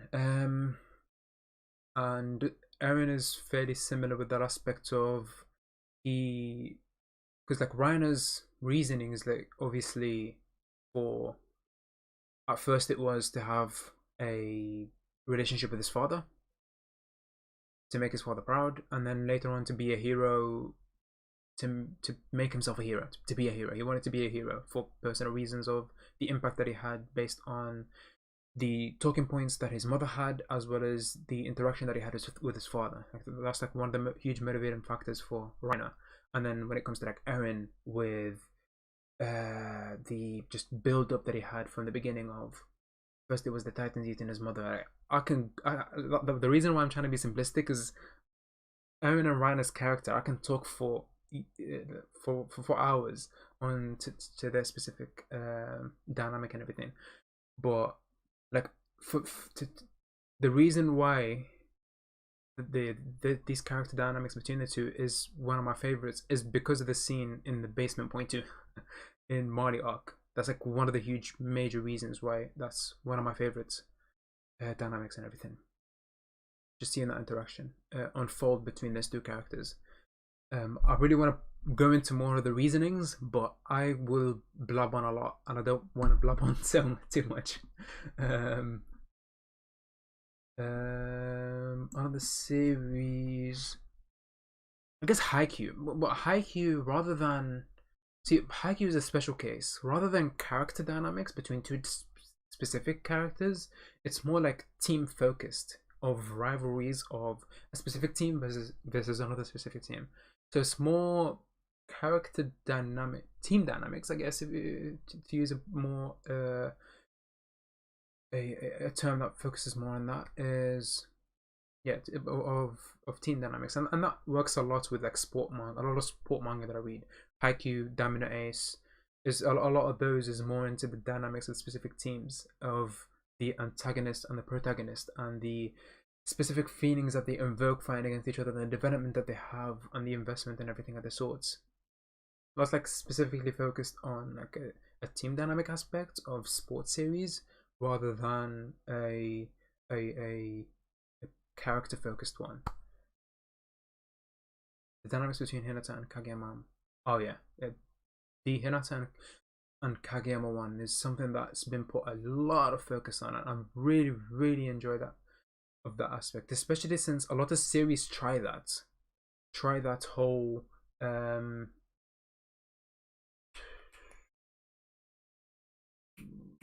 how do I guess like shonen characters being competitive against each other, but they fail really hard, and Haikyuu does it extremely well. But if I were to choose one favorite dynamic, and I don't know why recently, like more than before, I've been simping for, and I've been like, my rating for Innocent Rogue is just gonna have to increase, because the more I think about it, the more I enjoy it, especially Innocent Rogue rather than just Innocent.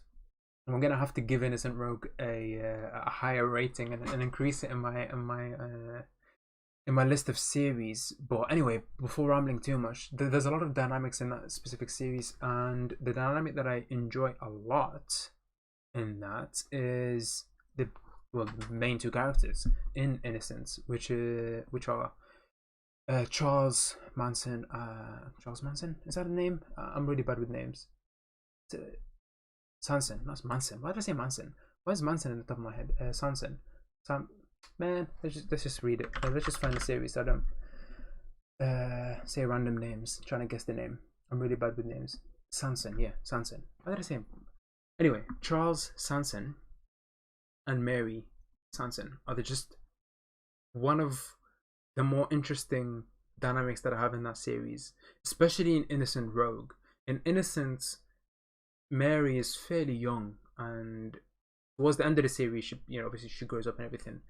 But Innocent Rogue is more focused on Mary, and you see that dynamic between the two characters, and that's just something that I can talk a lot about the specific characters, and just personal opinion, like of Mary Sanson is my favorite just female character in general.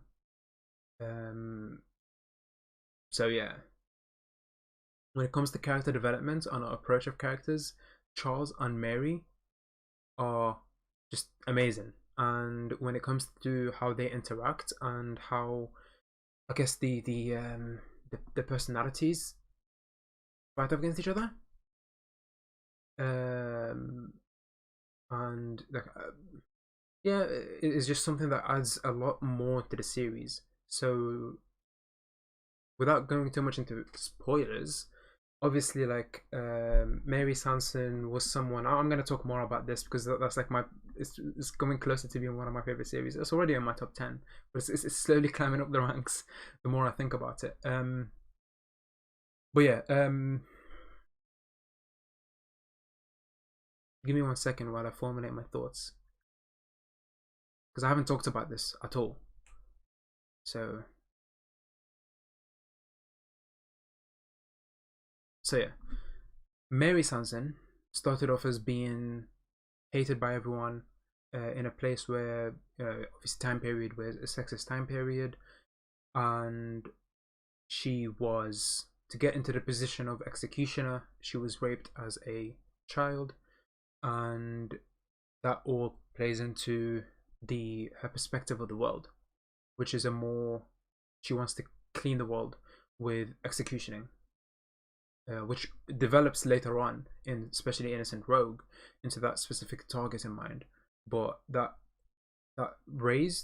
specific being raised with that perspective of being restricted into going into assassination, well, not assassination, executioner, and then not being holy shit, I can't speak, I can't formulate, I've never put this into words, so I'm struggling to put these into words. Being raised so that they're not allowed into being executioners but wanting to, compared to obviously Charles Sanson, who doesn't want to be an executioner but has to, and then seeing those fight off against each other while Charles Sanson starts to become an executioner more and more, especially in Innocent Rogue, where you see this huge change and shift of chasing goals and everything, and Mary Sanson comes more into her role while they kind of fight off against each other and kind of argue, I guess, on their beliefs of how executioners are and what they've developed and everything, and this perspective and them fighting against each other is just something. Not fighting, it's not exactly fighting, a lot of times it's just discussion against each other. It's something that builds up a really, really interesting just character development between the two, whilst also having a really interesting dialogues. I know that's like not the best way to describe a series, describe something, since I've never really put these into thoughts, and this is like my first time putting into words. But apologies for this unscripted, very out of the top of my head, sometimes incoherent thoughts about that. But yeah, I'd say my favorite character dynamics is Charles and Mary Sanson. There's a lot of good ones that that I've seen, but I think the character developments that they've gotten due to that character dynamics and everything is something that boosts that. If that makes sense. The relationships that they have and how they play off against each other to enhance the story, the plots, their own characters is just something that's that I really enjoy.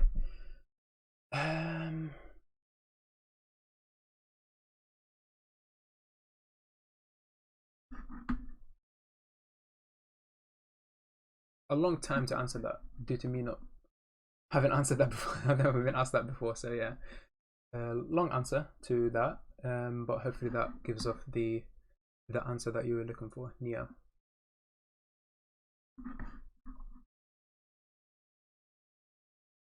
And so where was I? Yeah.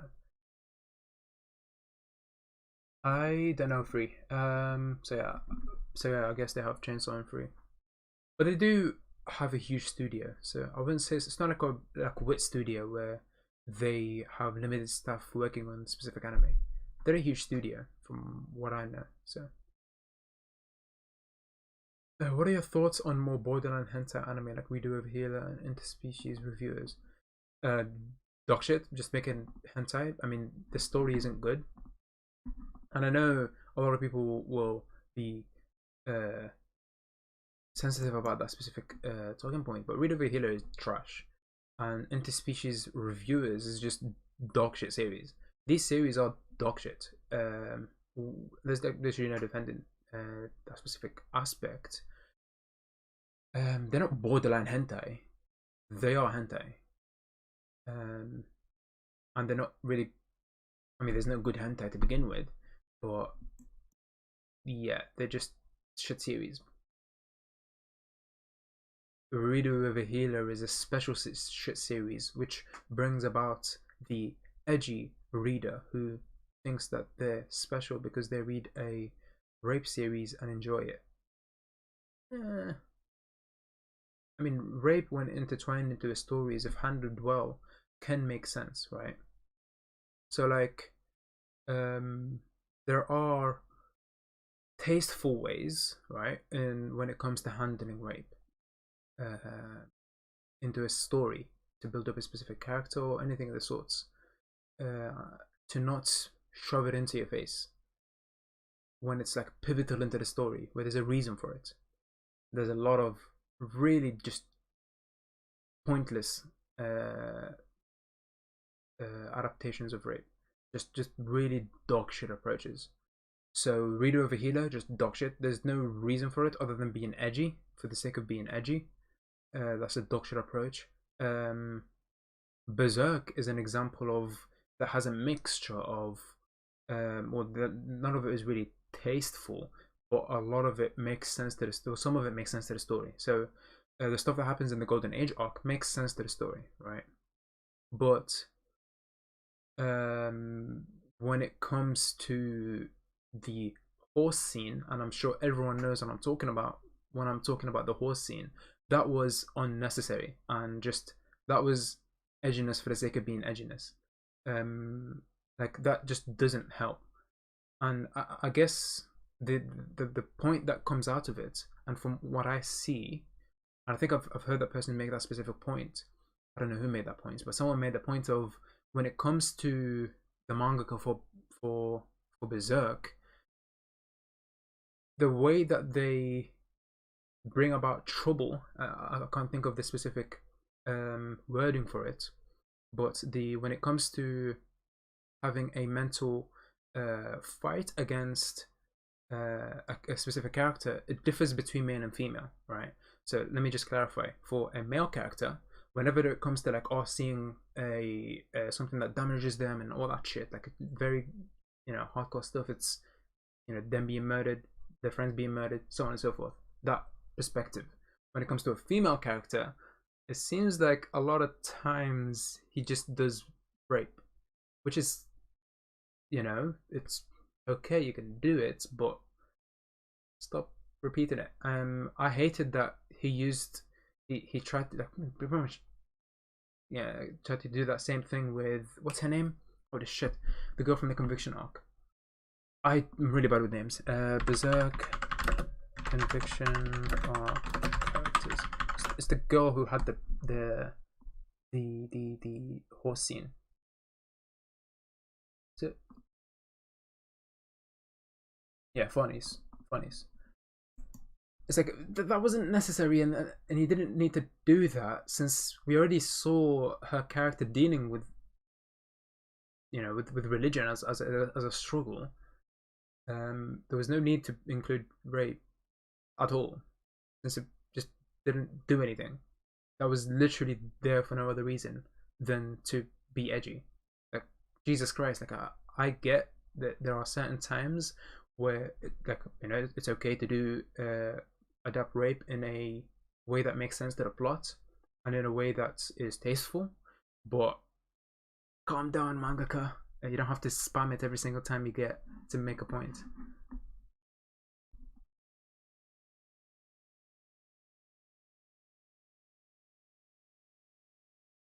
I think I need to lower down my voice.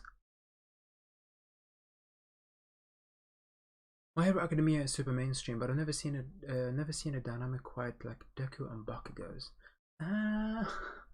I'm very biased towards that. The dynamic is okay, I guess, but it's more okay because it develops Bakugo. Bakugo is one of the only characters in My Hero Academia that's written well. Deku's character is, I'm sorry, but bad. Up to the point that I read, obviously. I wish we got more dynamic into what's his name? The Flame Hero, Endeavor, I think his name was, and All for One. I wish we got more into that, because that could have been a more interesting dynamic than Deku and Bakugo. I'm sorry, but yeah, but like All for One is a boring character because all we see is just a hero, which is very boring. Because a rise to become a hero is more interesting than being a hero. But My Hero Academia struggles with making that rise to be a hero, because trying to be a hero brings about a lot of conflicts to have character development. There's a lot of like you could have a lot of political, societal, and all these aspects that will hinder with a character's goal to become a hero, and struggling against those and try to win against those will make an interesting character development for a character. But up to the point that I read, that hasn't happened. Apparently, in the latest arc, that's starting to show up a bit more. But yeah, that's something that's one of the reason why. What's his name? The best antagonist in My Hero Academia. I'm really bad with names. So I'm just excuse me. Stain. Stain brings about that specific aspect of societal expectations of heroes and what heroes do. Heroes are, like, when it comes to portraying actual presentation of heroes, the very fairly bad perspective, and it seems like My Hero is trying to tread into that thing, and they treaded into that territory with Stain, and I want them to go about it even more and make it more interesting, because despite a lot of characters not being as interesting in My Hero Academia, it could still be done well if the world building and the dynamic that the societal and political expectations play out against the heroes, that could be really, really well when it comes to writing a fairly interesting and captivating plot, even if the characters themselves, a lot of them are fairly boring. As if the antagonists, I mean, when I say character, I mean the main character. The sort of side characters that may be well, but well, yeah, I don't want to go too much into it, brabble too much into that. Holy shit. What kind of are you happy? Yes, I'm happy.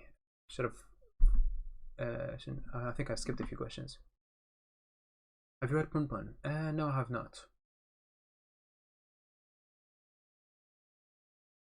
Will you make short videos while making the... I'll try to if I have time. Holy shit. Can it focus? Okay, I'm gonna have to turn up, deactivate and activate again. Jesus Christ. I'm gonna have to look into that, but deactivating and activating it seems to sort out the blurriness, so whatever. Have you read JoJo Onion? No, I have not read JoJo in general. So. I know that one. What kind of ending are you hoping for Attack on Titan? I mean, it's obvious that he'd lose. I don't want Eren to win. I don't want Eren to win. Um, I think you should. If you want Eren to win, yeah, I should drink water. It's been 2 hours since I streamed. If anyone actually wants Eren to win, then they should consider the go into a psychiatrist. I'm sorry, the mental state. And that's a serious point.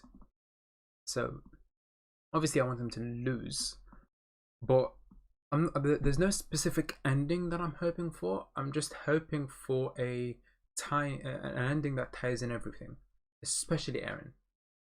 As long as Eren gets the justice of a good loss, where his character is still treated. I mean, his character is one of the most developed ones. As long as the development is tied in well with the conclusion of his character, then I'm happy. Since most of the characters have had good conclusions, and I'm expecting them to have good conclusions. So yeah. But the only ending that I'm hoping without specific thing is just wrapping up everything well. I'm hoping for the next 2 chapters to just fairly wrap up everything, rather than a specific thing of what I want. Although it's obvious the only specific thing that I want is for Eren to lose. I mean, is Hitler, basically. So yeah, obviously I want him to lose. Hello, hello, how are you? I love your. I'm great, thank you. How are you? And I love your manga videos. Are you going to continue with the Shumatsu no Valkyrie manga? I might continue it on Discord only, but obviously due to the lack of high quality chapters, I don't plan to make low quality adaptations of that series. And since it seems like the group that translates Shumatsu no Valkyrie have dropped high quality chapters in general, so it doesn't. I don't think I'll be making videos for it because of that. Well, good luck with the drawing. Hopefully you draw something good. Pop, pop, pop. I don't know where you are in My Hero Academia, but Letter and Vera is like one of the best written characters. Right. I'll look into the arcs because I'm bad with names and I'm even worse with arc names. My Hero Academia arcs, story arcs. So I'll see what arc I was at, where I stopped. I stopped in the middle of the pro hero arc, around the middle, like maybe even like early part, like first few chapters, but I stopped at the pro hero arc.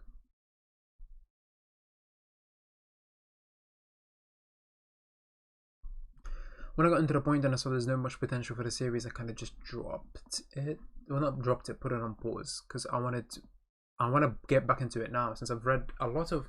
It seems like the arc that's being adapted right now is fairly argued upon when it comes to if it's good or not. So a lot of people argue that it's a decent arc. A lot of people argue that there isn't a lot of impact. There is like a lot of.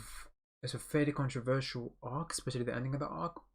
So there's a lot of talking about it. So I want to catch up to it and see that latest arc, which is the war arc. I guess I think that's what the name of it. So I'm looking forward to that, to catching up to that, so I can give an opinion on that. But yeah, that's most things it talks about. Pog, pog, pog, pog, pog. Most questions have been answered now. I don't think there's any more question coming up. There isn't any more questions coming up right now, so I'll give it a few minutes to see if there's any questions that people have. Just feel free to ask about anything when it comes to series or anything. Until then, if there's no more questions, I'll just go over the plan for the next month and a kind of update into things. Firstly, personal life update kind of thing. I'm starting a internship on tomorrow. Working well, I'll have my own schedule. Working pretty much 9 to 5, obviously, but I'm working from home obviously due to COVID. So I'll be, you know, fairly strict upon myself to make sure that I do everything that I need to do on a daily basis. So I'll have that. So I'll be busy from like 9 a.m. till 5 p.m. I want to adapt a 9 to 5 schedule to make sure that I work well consistently. So that's one aspect. I still want to edit obviously Berserk during that. I want to put in 2 hours a day on Berserk so that episode 4 is still put out on time on the 1st of April. I'll have more time on March than I had on February when it comes to editing an episode, because obviously with February I had essentially 27 days to edit the episode, whilst on March I'll have 30 days to edit an episode. So yeah, so that aspect will help a lot, having those extra days. If I put a 2 hours a day, since it seems like on average I'm taking 60 hours to edit an episode, and the only reason where it 6 hours, 60 did I say 60? Whatever, 60 hours is taken to edit an episode, and the only reason it's going to be 65 hours for episode 3 is because I spent a lot of time editing the intro. So pause for 1 second while I show that intro for anyone who hasn't seen that intro. Shit, sorry for that. You might have been hit with the loud start of the video because the audio hasn't been fixed. Yeah, now it's fixed. So I'll take off this camera. So yeah, there you go. This is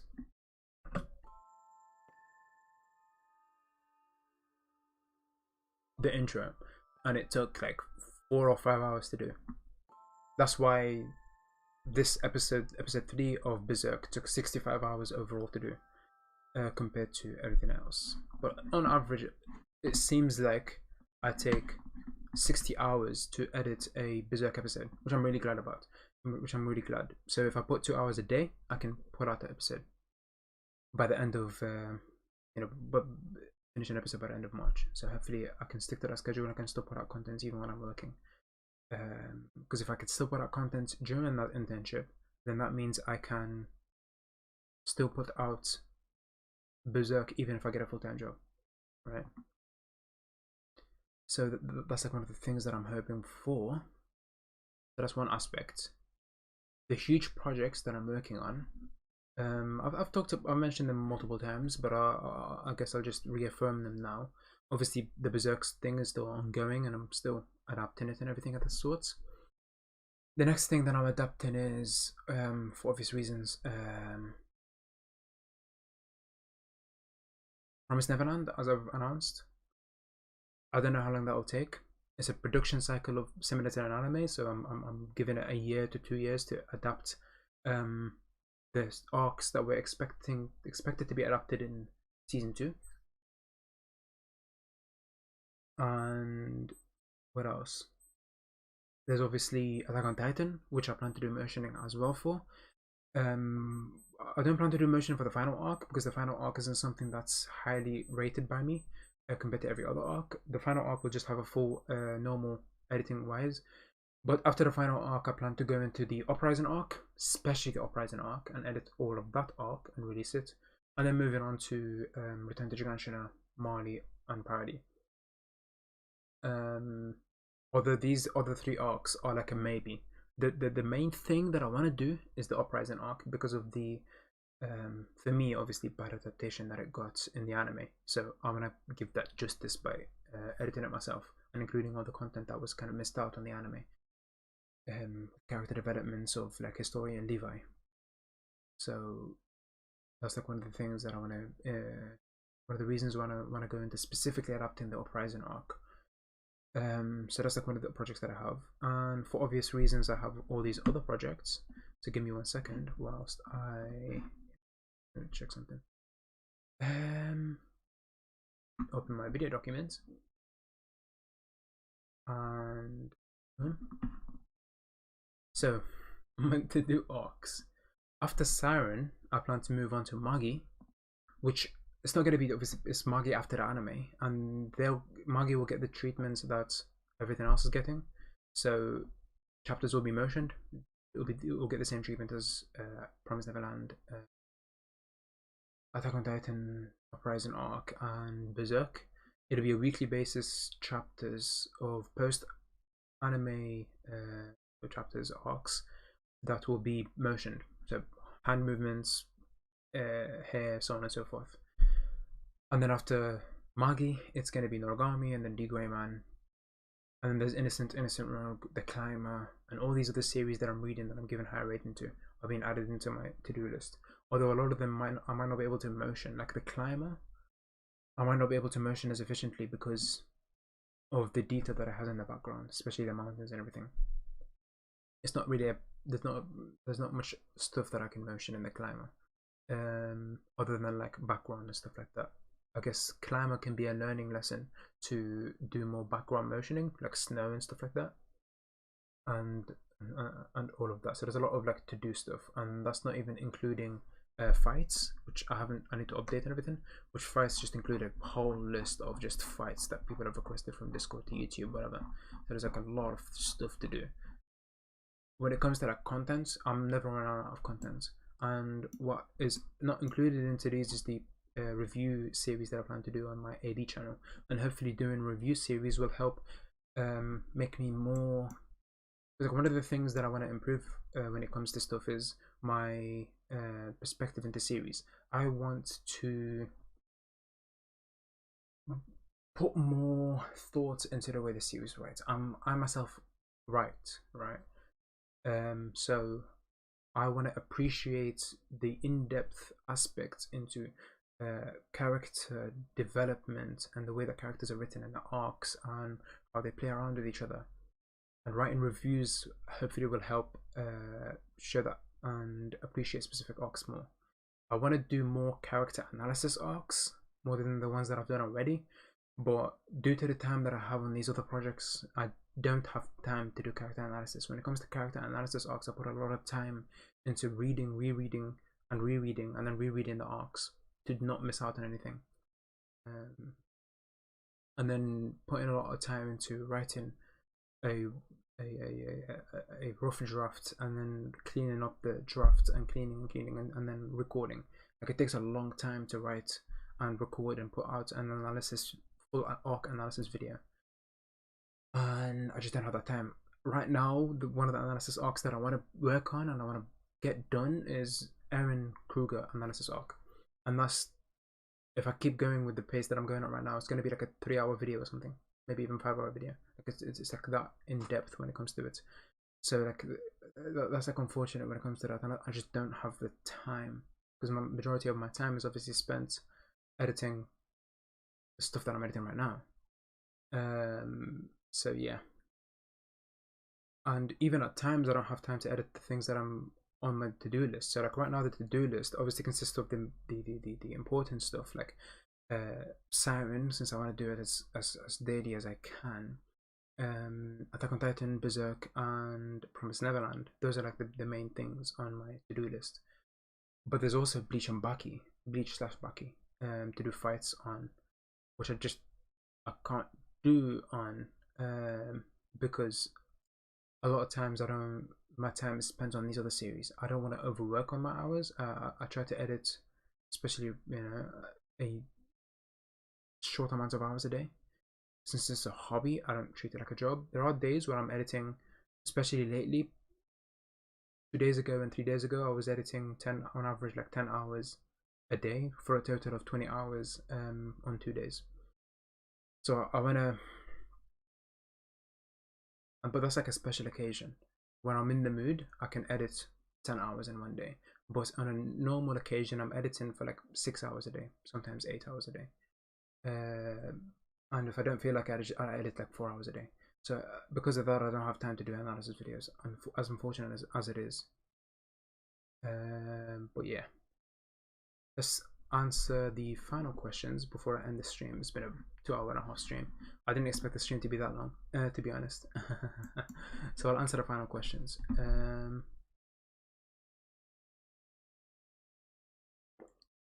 The recent arc was very good in my opinion, but I can understand if many didn't like the ending of it. Have you read Naoki Urasawa's mangas? No. There isn't much manga that I've read. It's a very short list of manga that I've read. So if I go to the list of mangas that I'm reading / read, it consists of 42 series. Well, 44 series because there's 2 dropped, but yeah.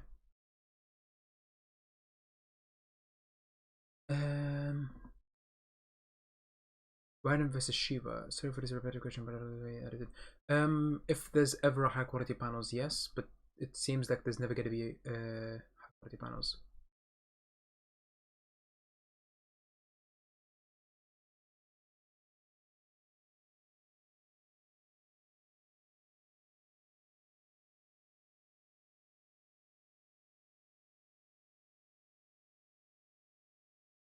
Who else hyped for Tokyo Revengers?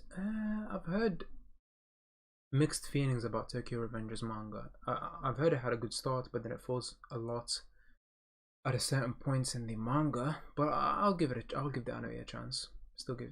I think this year there's a lot of anime that I'm watching compared to like last year. You plan on making Vagabond videos? Yes. And see if Wilson. Have you seen the new? I've seen the Raws. Yes.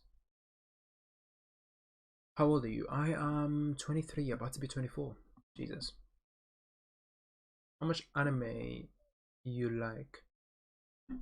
Well, I've watched a lot of anime. When it comes to anime, there's more anime that I've watched than manga. I've read manga. So my anime entry is like 250, 240, 230 anime. When it comes to a good anime, there aren't a lot of good anime that I've watched. I'd say like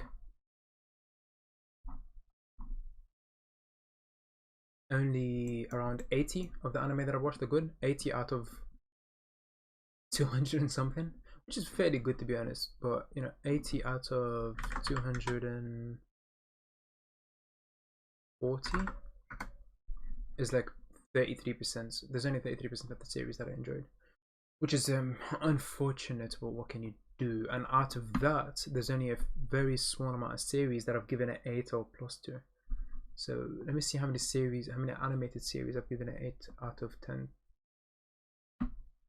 or plus. Only 38. Only 38 anime. 38 divided by 240 is 15% of the anime that I've watched. I've given that high of a rating. Because my mean score in anime is 6 out of 10. So when it comes to like anime that I like, it's very small list compared to the stuff that I've actually watched. I've watched a lot of shit. Yeah. Like at one point I was watching a lot of anime on a regular basis.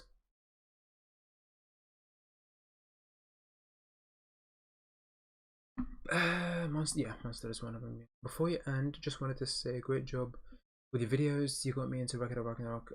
Thank you, appreciate it. And before I end, I wanted to say thank you for the support that I've been getting. Not just obviously to getting the channel into over 40,000 subscribers and the amount of views that the old videos had gotten, but just overall the support that I had gotten from ratings and comments and just continuous people still watching the streams that I do and watching the videos that I put out on the multitude amount of channels, despite me pretty much not doing Shama Senobaka anymore. I really do appreciate that.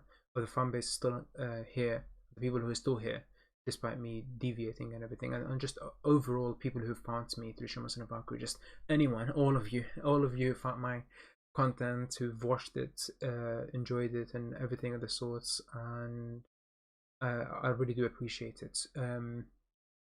Editing manga has helped a lot when it comes to just obviously attaining skills and everything of the sorts, but for me, when it comes to essentially life, I'm in that perspective of my life is built upon the interactions that I have and the impact that I have on individuals, and the more interactions and impacts, people's day that I make better, or just on a general basis, whether it's obviously face-to-face interactions or online interactions through videos that I make, that's adds meaning to and makes life more enjoyable for me. Having that effect on people to essentially this is a more personal aspect, so I'm a bit more uncomfortable speaking about that, but it's something that I really strive to leave an impact of, just whether, obviously the most important thing is to leave a positive impact on individuals, to making people have a happy day. It's one of the reasons why I try obviously.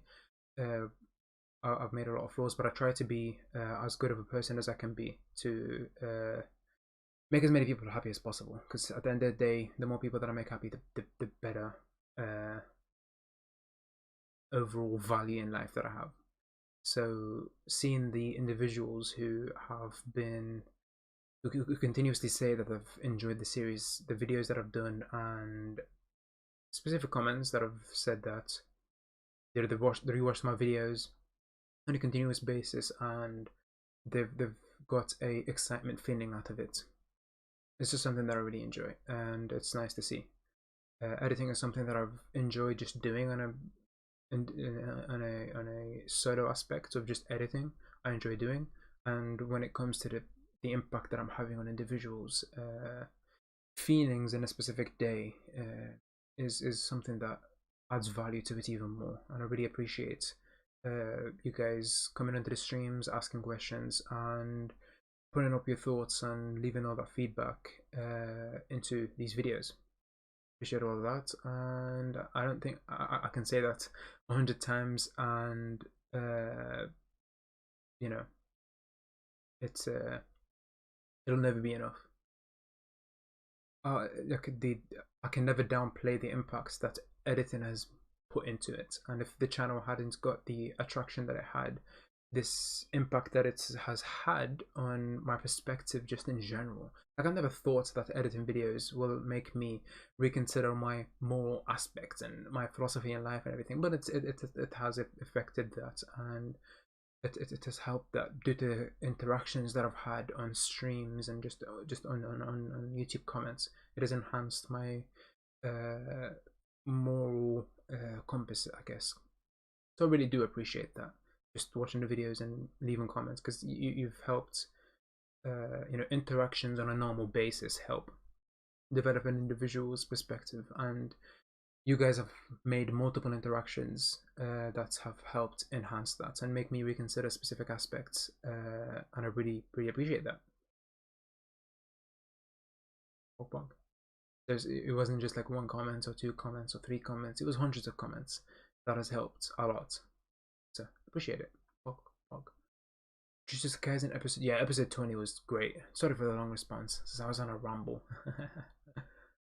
Where is Gods of Olympus? Where is Shuma Son of Valkyrie? The videos are taken down due to copyright issues, but the latest chapter has come out with a fairly bad translation, but a new it's still ongoing. Yeah, same. Can't wait for the anime. How many anime did you watch that you would never dare to compare to anything else because it touched you deep in a very personal way? It's very hard for me to go into that specific depth into the specific stories. For me, when it comes to there haven't been as many series that have made me question my moral standpoint and stuff like that, and touch me in a deep way where I in a more personal way. For anime, there hasn't been many. Manga, there's more. But anime, let me go through my anime list. A lot of it is just enjoyment and all of that aspect, rather than in a deep level, in a personal way. I guess Brotherhood, Fullmetal Alchemist Brotherhood, is something that, you know, I wouldn't dare compare to a lot of series because of the feeling that I had during it and the effect that it had on me. I guess Fullmetal Alchemist Brotherhood, but it's hard for me to specifically say things because Fullmetal Alchemist Brotherhood is something that I watched years ago, but Brotherhood is something that's a huge thing into it. For manga, there's more series. Like if I were to go to manga rather than anime, just give me 1 second to I go into my manga list. So like The Climber, holy shit, the amount of impact that it had on a deep personal level is something like insane. It's why The Climber is ranked so high.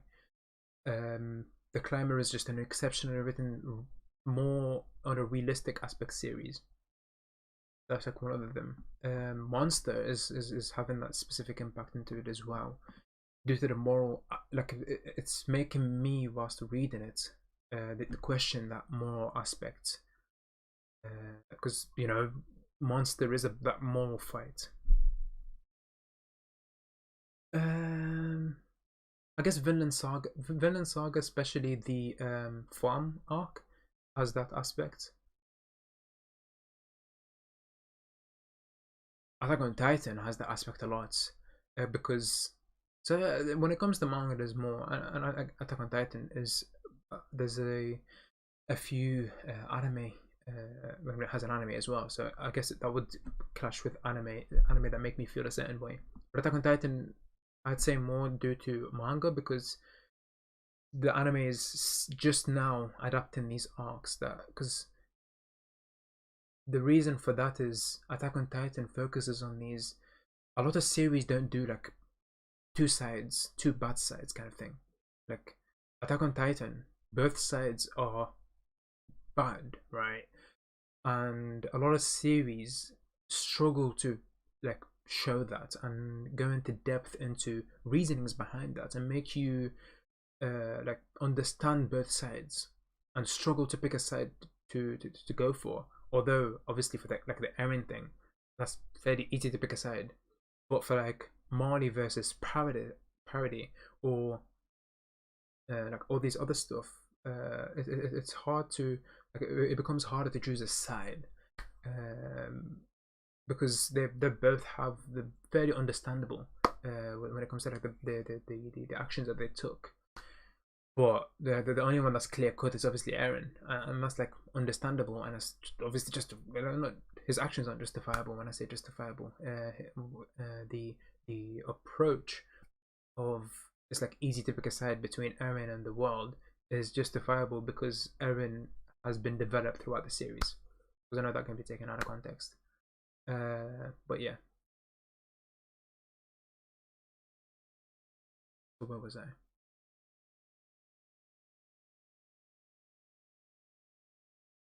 So that was a long response to that. Let me see if there's any more.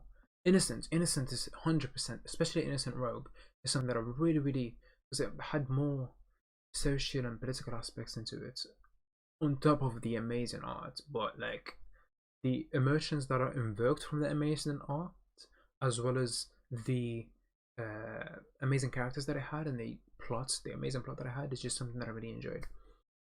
I am a simp for Innocence. Innocence will always be one of my top 10 series.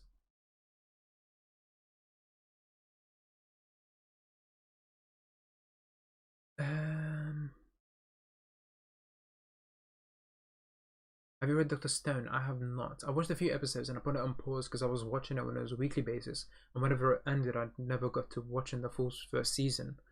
So I don't know if I'm gonna watch the season or read the manga. The adaptation is fairly good, so I might just watch the anime. There's a lot of anime that I want to watch. From this season, there's like I wanted to watch Promised Neverland when it was over, but obviously I'm not doing that anymore. Seeing how they've handled this season, but I'm replacing Promised Neverland with Wonder Egg Priority. I think that's what it's called.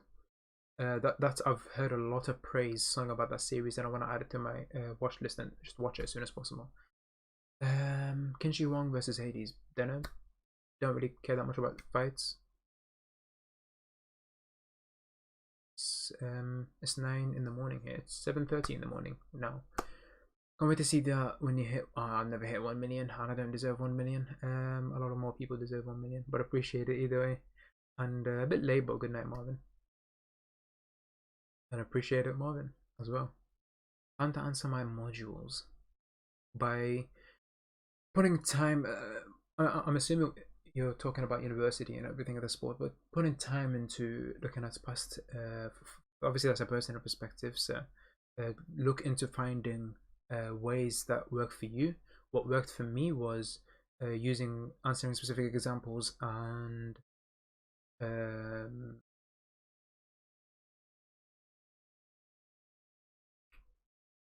asking teachers obviously help when it comes to what they're looking for in an example, as well as just all of that stuff. But yeah, to ask and do examples. That's my advice when it comes to if that's what you mean by modules. Where's the option to donate? In the description. How has journey with YouTube been? It's been a wild ride, right? So like when I say it's been a wild ride, I don't just mean for like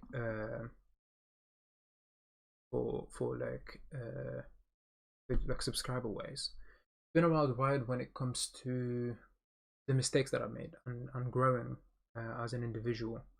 I made a lot of mistakes, especially on the second channel, and I am obviously taking paths to grow still to this day, grow from the specific mistakes.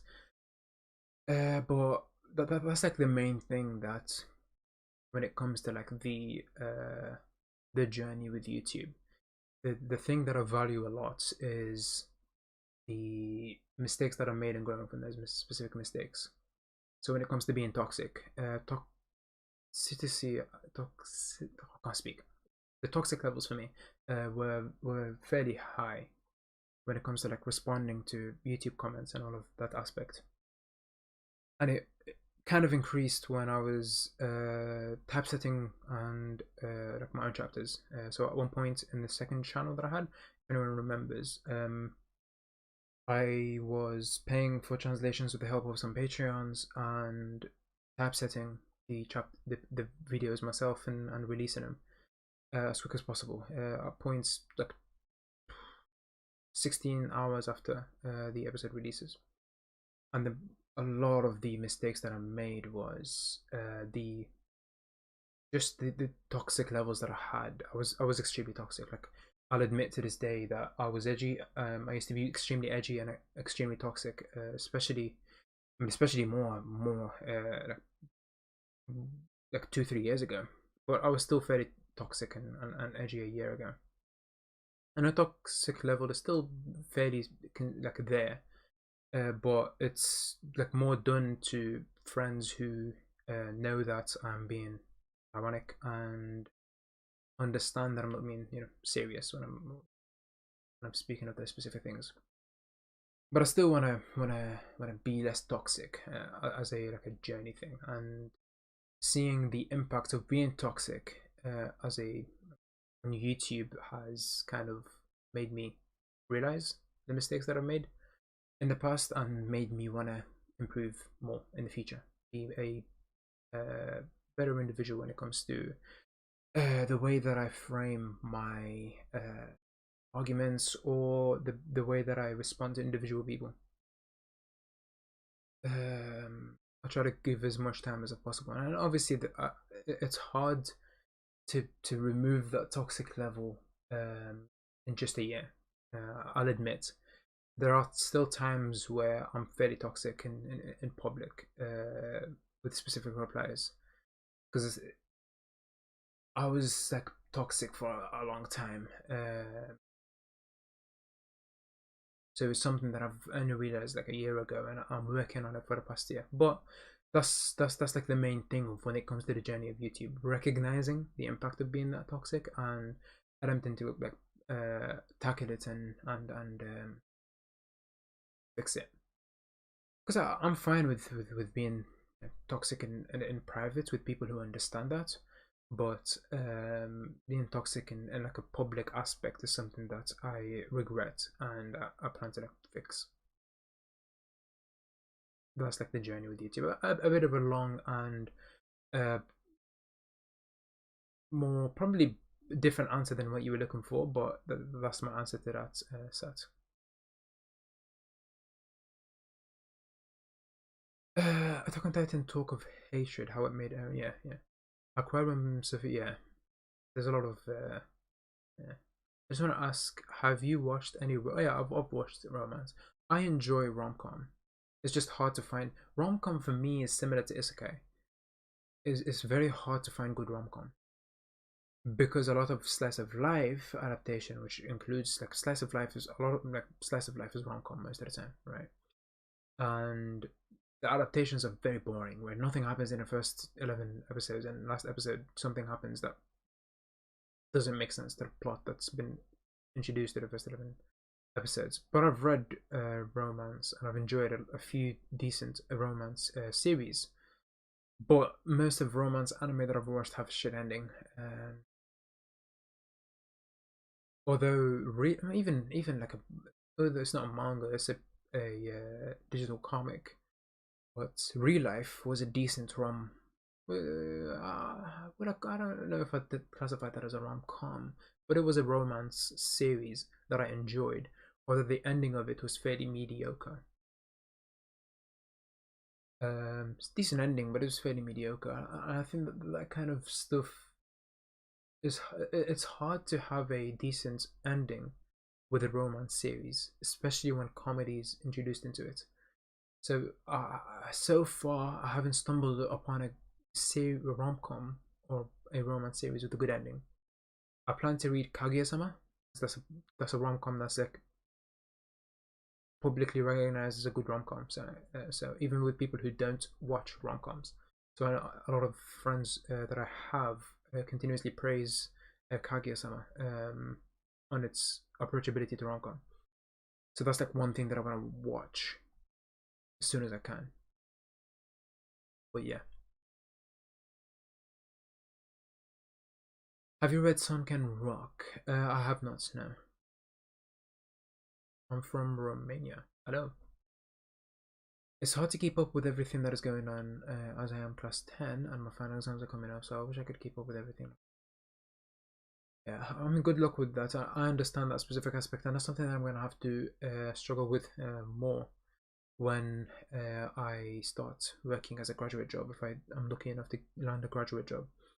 So I'll have to be working 9 to 5 whilst also studying for a master's degree, and at the same time working on what was it, like 3 YouTube channels and or 4 YouTube channels and all of that. Because like there's essentially why I say 3 YouTube channels is because MISD backup is Siren and Future, Magi, Noragami, and everything of the sorts. And Studio Amias is focusing on Berserk only.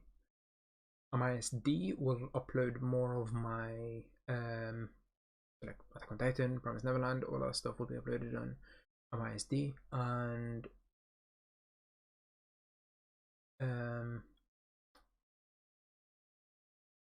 AD is more like a review series. So yeah, I understand being able to be piled done by a lot of series. I understand the difficulty of that, but I say the best advice that I can give is trying to allocate a decent amount of time to everything, like a tight schedule, and also putting time into obviously enjoying a hobby, even if it's just an hour of playing games or anything of the sort. As long as there's a break where you're doing something that you enjoy, that can put your mind off things a little bit, that will help a lot. Like reprogramming and kind of relax. Obviously, that's depending on you as an individual. But that's like the advice that I give that has worked for me when it comes to tackling a multitude of different tasks.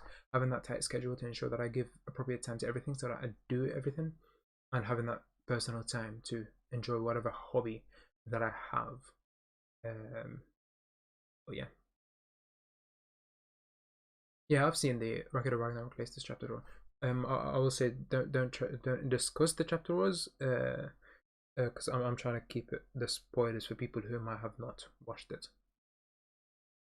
I mean, seen it or read the chapter. Have you written any light novels? I've written some things. So I've written like fan fiction novels and all of that. And I've taken opportunity to write novels, but the problem with me is I jump around a lot between series to series. So, and I spend a lot of time. Right now, I have a series that I want to write, right? And it has a lot of political and social themes implemented into the series, planned, and characters and stuff like that. But I'm more of a guy who puts a lot of time into planning and then writing. This series that I'm talking about, I've been planning it for like a year or two, and I still don't have a distinct thing. Like a lot of times it switches and everything to find something that works. Because this specific series that I'm writing right now, I want it to be perfect, right? I want it to be something that I can read and reread and reread, and in the future make a manga adaptation if I have the funds, right, to hire someone who can draw. So like I put a lot of time into thinking, but I haven't been able to put time into writing, unfortunately. But hopefully that's a series that I can write and finish up by the time I'm 30, right? Because it's something that I really really enjoy and I really want to get into due to the thematic approach that it has. Are you liking so far how Attack on? Yeah, I'm loving it. I'm loving the pace and I'm loving the episodes. There's obviously a few issues here and there, especially in the CG. In one of the earlier episodes, where the CG was a bit weird at times. But that was like one weird episode out of the amazing episodes that we're going so far. Out of 11 episodes that we're going so far, and especially the latest episode was just perfect. Perfect. So far, the last week's episode was a 10 out of 10. Just perfect.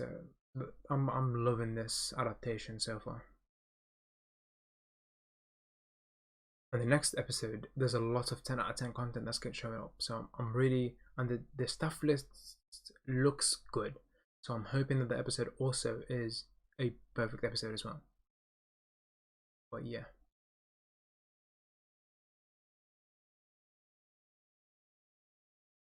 Favorite drink? Water. I guess. I mean, it's the thing that I drink a lot. That I go to whenever I want to drink. If you're more speaking towards favorite soda, it'd be Pepsi.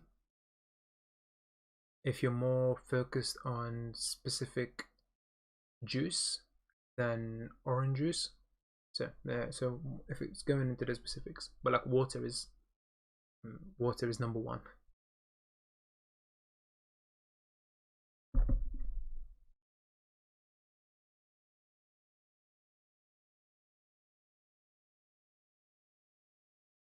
Good luck on that one. Sounds interesting. How's your workout progress? When it comes to like weight aspect, I'm good on that. When it comes to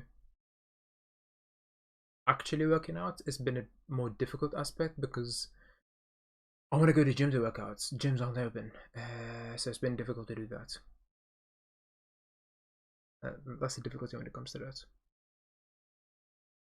But when it comes to like weight and everything of the sorts, everything is fine. Obviously, I've bounced up a little bit after I stopped my final diet, so like my weight has gone up a little bit as expected.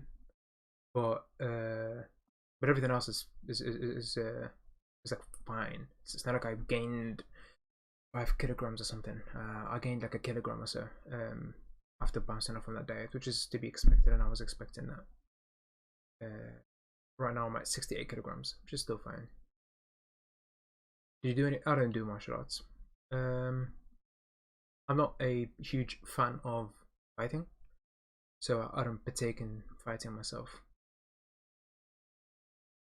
martial arts is something that I don't take. I find it more efficient trying to talk.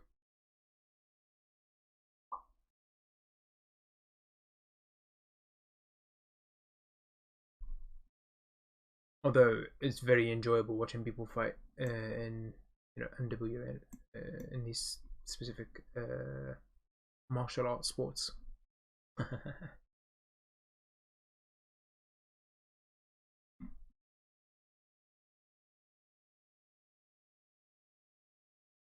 Are you a weeb? But the definition of weeb, no. Depends on what definition you're using. If you're using the definition of being obsessed with Japan culture, no, I hate Japan culture. But if you're using the definition that's fairly been used more lately, which is if you enjoy anime, you're a weeb, then I guess I'm a weeb with that definition. Lockdown has been fine. It hasn't affected me as much due to me being already looking for work, but I'd say COVID as a whole has affected me finding work. So yeah, so that I'd say is like the thing that has affected me when it comes to like lockdown. Is the ability to land a job, a graduate job. And when I get at interviews, it's all virtual interviews, just something that I wasn't trained in. I performed well in those interviews, like leading up to the final interview. But so far, 1 out of 2 final interviews, I've gotten. I don't think I've talked about this, but I've gotten a phone call a few days ago declining me for one of the jobs that I took in. And from the feedback that they've got, they didn't think I was suited to the company itself, which is surprising. Like I was shocked with the feedback that I got. I couldn't argue against the feedback because what the person who was giving me the feedback didn't write that feedback. They just got it from the people who interviewed me. But the feedback was on the lines of they couldn't identify a personality and so on and so forth. But which is surprising. It surprised me because that was the thing that stood out for me the most. Because I was talking to them, on a normal basis. I've never had an interview that went that smoothly before. Because I admit I have like issues opening up in a normal basis in an interview setting. So it's like an issue of showing my personality. But when it came to that interview, maybe because I'm used to streaming, there was a first video interview. It went really, really well when it came to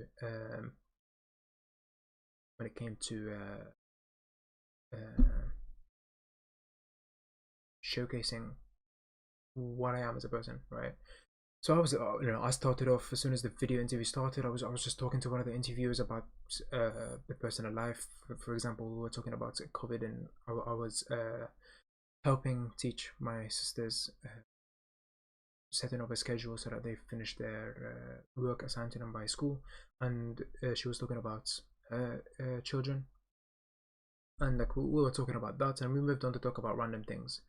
And it was just a lot of stuff. It was just a lot of talking. It didn't feel like an interview because I was talking like it was just a normal interaction. So there wasn't a stress level affecting that aspect, and I thought that was a fairly decent interview. I thought that if I was failed at interviews because I didn't use many examples, because that's the issue that I had when they gave me specific questions, I didn't use situational examples to bolster those the answers that I gave them. That's like the main issue that I had, but that was not the feedback that was given. The error that they gave for me was that I didn't show off my personality as efficiently as possible. So that either means that my personality didn't align with the company that they were looking for, so the answers that I gave weren't exactly what they're looking for, or it was an unfair treatment when it comes to like there was someone who did it better than me, essentially. Unfortunate, but what can you do?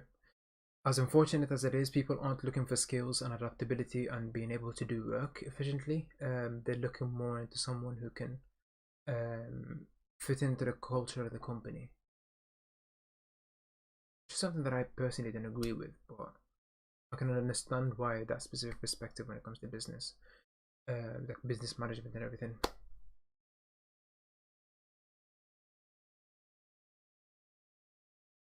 Kengan Ashura has decent fights from what I've seen, yeah. I haven't read all of it. But yeah, did you play any Dark? Yeah, I have not, no. You can almost talk to any stranger if you are an anime fan. And what is Nagaland? Is this like a... I've never heard that term before. State of India. I see. You can almost talk to any stranger. Ah, I see. So it's like fairly... Anime is fairly popular. It's similar to like France, I guess. France's culture is imbued with anime as well. A lot of kids grew up with